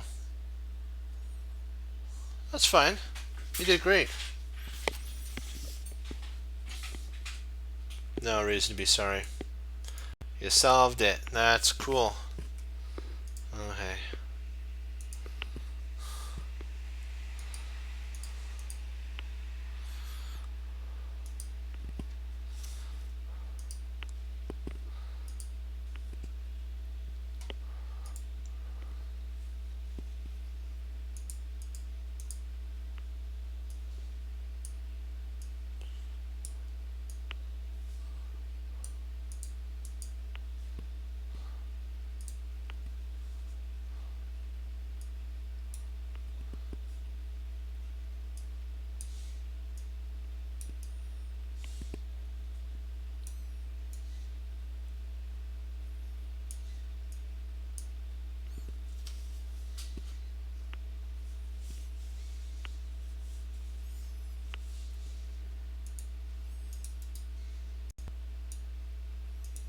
There you go.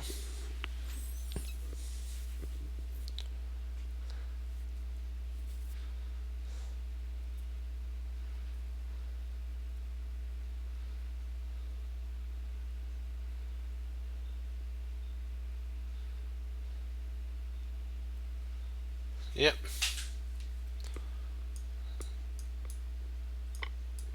Boom.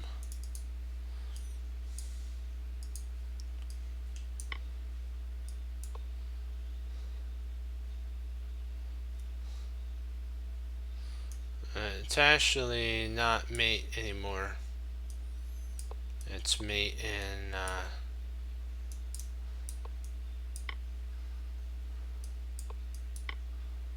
mate in like 5.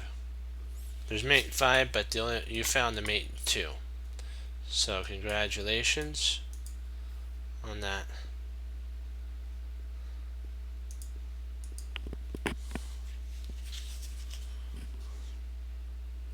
We'll do 6 tonight, and then we'll do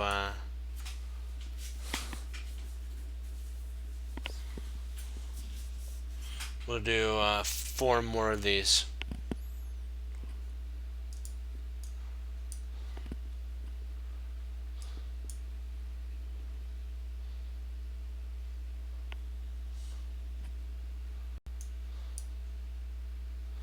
That's good.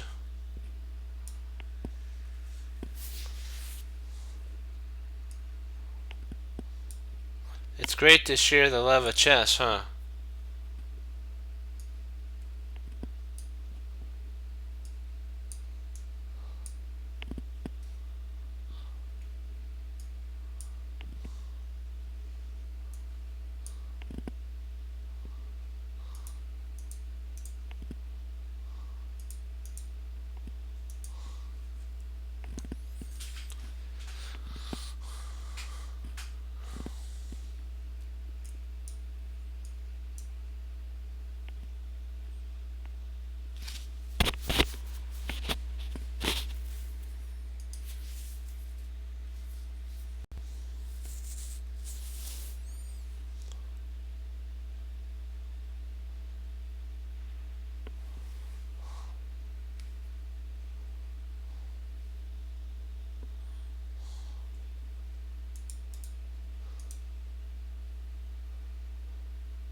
Yep. All right, 3 more after this. 3 more.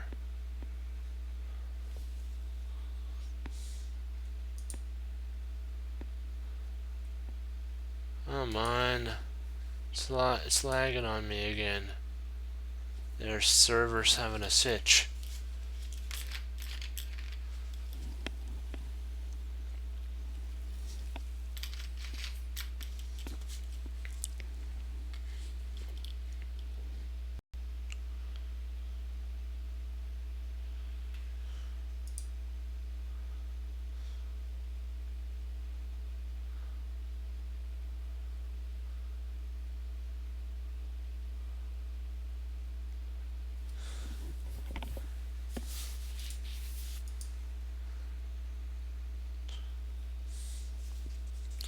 Patience is a virtue when it comes to that.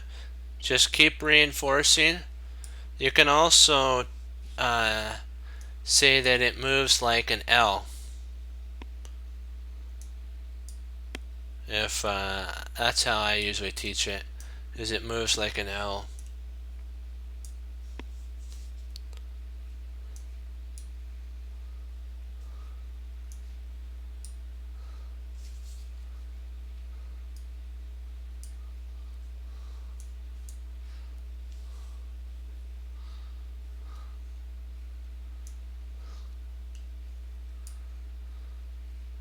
See, it has an L like maneuver, and I'll show you.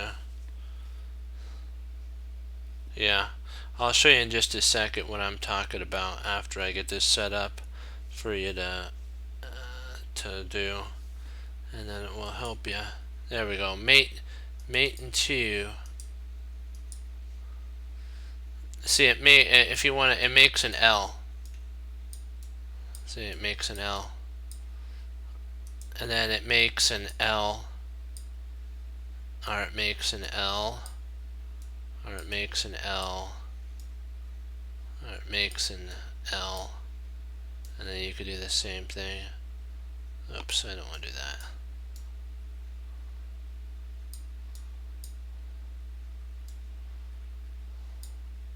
Sorry, not there.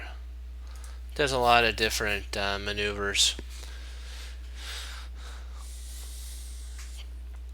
G6, check.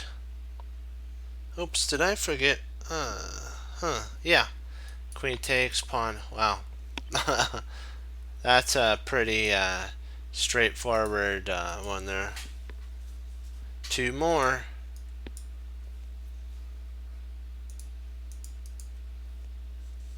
Hang in there with us. We got this. Hang in there.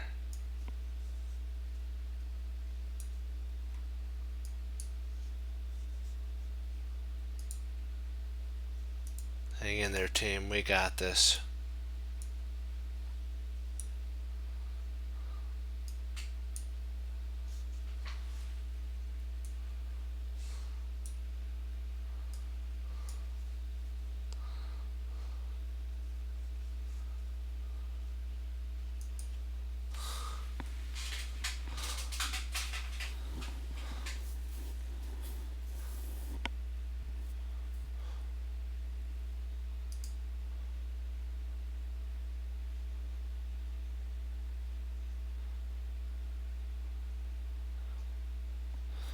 Well, you gotta understand, you have a superior knowledge base than the person you're teaching, so you have to be.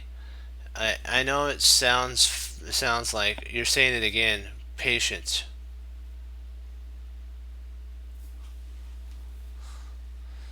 Retakes. I know it sounds like for real, but yeah, you have to be patient. It's just one of those things you have to be with the student. Patience is just part of learning. First of all, it'll help with your chess because you'll be able to teach somebody one last one, and you'll learn something in the process too.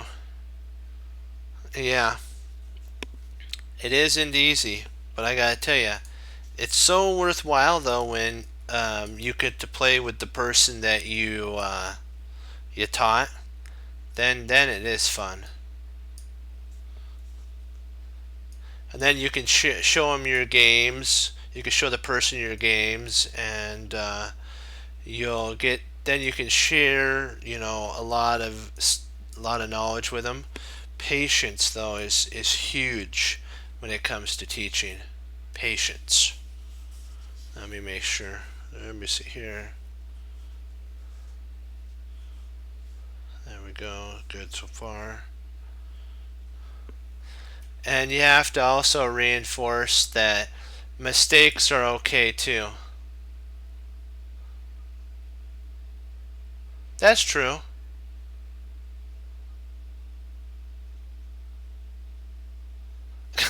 I find a way to help you now.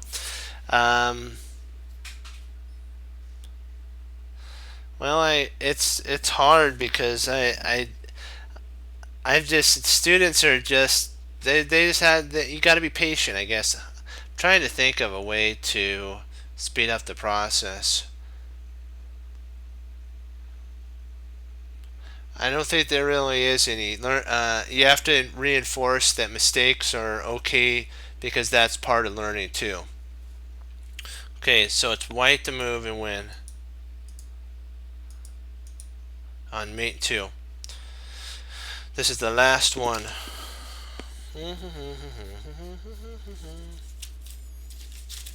And when you feel like you can't be patient, you gotta be even more patient. I know that's like, what? You're saying be more patient? Yeah.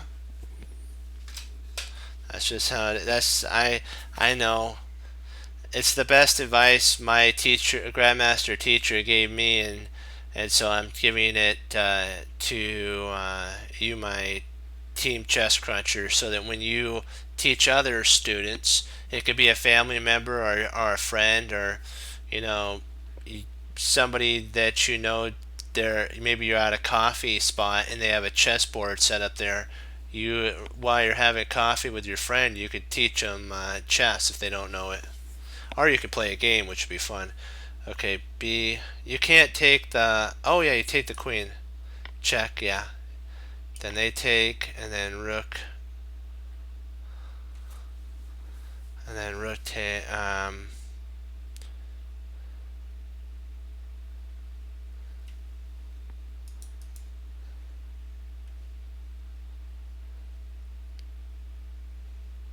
Let's see, bishop takes, pawn takes.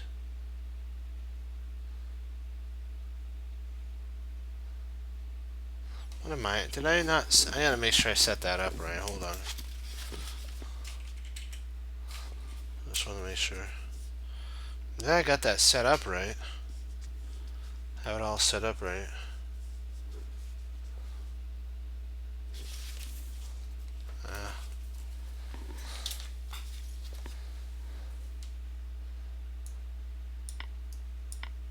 Oh yeah, you're right. Oops, sorry. Rotate C5. That's right. Because this cuts off. That cuts off C. Yep. There you go. Perfect. Okay. Do you got any questions? Nice job there. That was a tricky one. That's a tricky one. It covers there.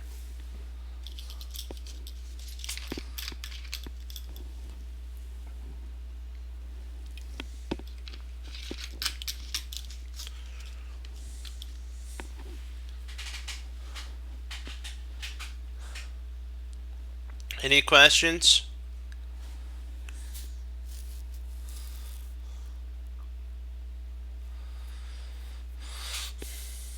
About chess, I mean, of course.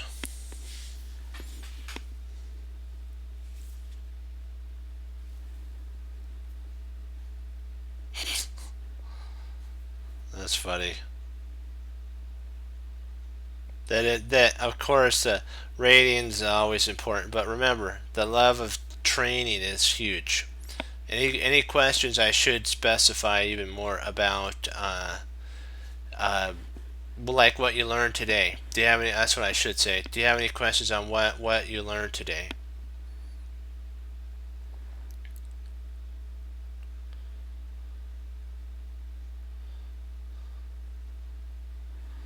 That was my grandpa, and so if there are any other questions about the lesson today. If not, then I will say adieu.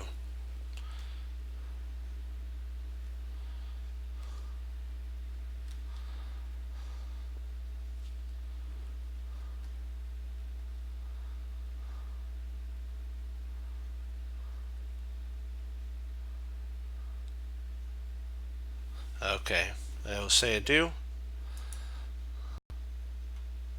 Wanted to thank you all for logging on. Great job. You know what? Remember that you have to remember to treasure your victories and learn from your losses, and remember that mistakes do not define you. It's how you handle the mistake that defines you. So what you have to do is remember that mistakes are part of learning. Mistakes are. And what you have to do is keep in remembrance when you're teaching a student that mistakes are part of life and part of chess. Because how do you learn? You have to learn by your mistakes. Yes, you can learn from the victories, but what you'd have to do, my teacher taught me in that scenario, is you take the board from the opponent's side and who you faced that lost to you, and you find out where they went wrong, and you can even learn that way in for learning. Well, and every long journey, Yazzer says, begins with one small step. So the first step for teaching a student is patience. And that's your first step. And then from there, if you can do patience, you'll find that your play gets better and everything else. And we have to always honor the Lord Jesus, though, with the talents that He's given us, and never forget who the Lord is. And that's the one thing that we have to remember. And you know what? As is written, every perfect gift comes from above. So that's why you always have to give honor to the Lord when something good happens in your life. And and the one thing is you have to remember what Bruce Lee says: take what the Lord's given you as knowledge, and then apply it to the situation at hand. It doesn't just have to be chess. It could be something else in your life that you need to take the knowledge that the Lord's given you and apply it. But you have to be willing to do it, and I know you, my Chess Cruncher team, that you all are willing to take the initiative and practice your 10,000 kick. One kick. Practice that one kick 10,000 times.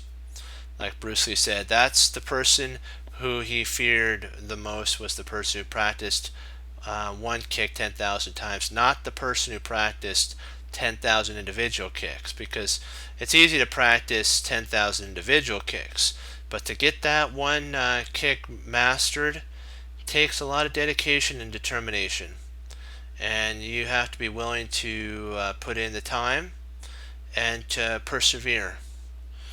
And let me see, let me see. What you think about is important too. So don't bring into chess outside things like out here, or up or down.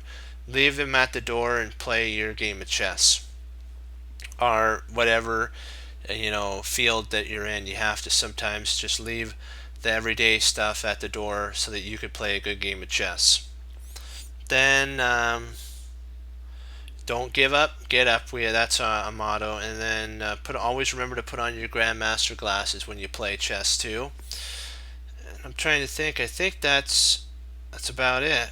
And what do we always do as chess crunchers, though? You hang up your coats, you hang up your hats, you sit down and study. When most won't, chess crunchers do, and that makes all the difference. And as Wesley So says for Lord Jesus, as I say, God bless. And I'll see you next time on Chess Cruncher TV. Have a blessed morning, afternoon, and evening. And Lord willing, I'll be back on tomorrow. And we'll keep pushing forward, studying more and improving. And you know what? Having fun, honoring the Lord Jesus always. And remember, what did Hannibal Smith said? A good plan is having your opponent react to your forcing moves. and not just one line of forcing moves. Maybe you have to see two lines of forcing moves. And of course, he always said this: when a plan, he says there's always a plan in every situation. That's what Hannibal Smith said. There's always a plan in every situation. So in every like board setup, there is a plan. You just have to find it. And so I think, and he said this: I love it when a plan comes together. Okay, great job, Team Chess Cruncher. Hoorah! Be blessed. Have a great, study and everything, and having fun, honoring the Lord always. And I hope to see you again. So you're more than welcome to come back, participate, and learn along with us. If you have a question while I'm teaching, put it in, and I'm gonna have to update some of my on the YouTube site, Chess Cruncher. You can go to the YouTube and click subscribe if you wanted to, and you can also watch pre-recorded ones, older ones. And if you didn't if you kind of like, what did Chess Cruncher say, you can always go back and take a look there. So you know what? Great job. Go Team Chess Cruncher. Hoorah. Be blessed. And I will see you tomorrow. Bye bye.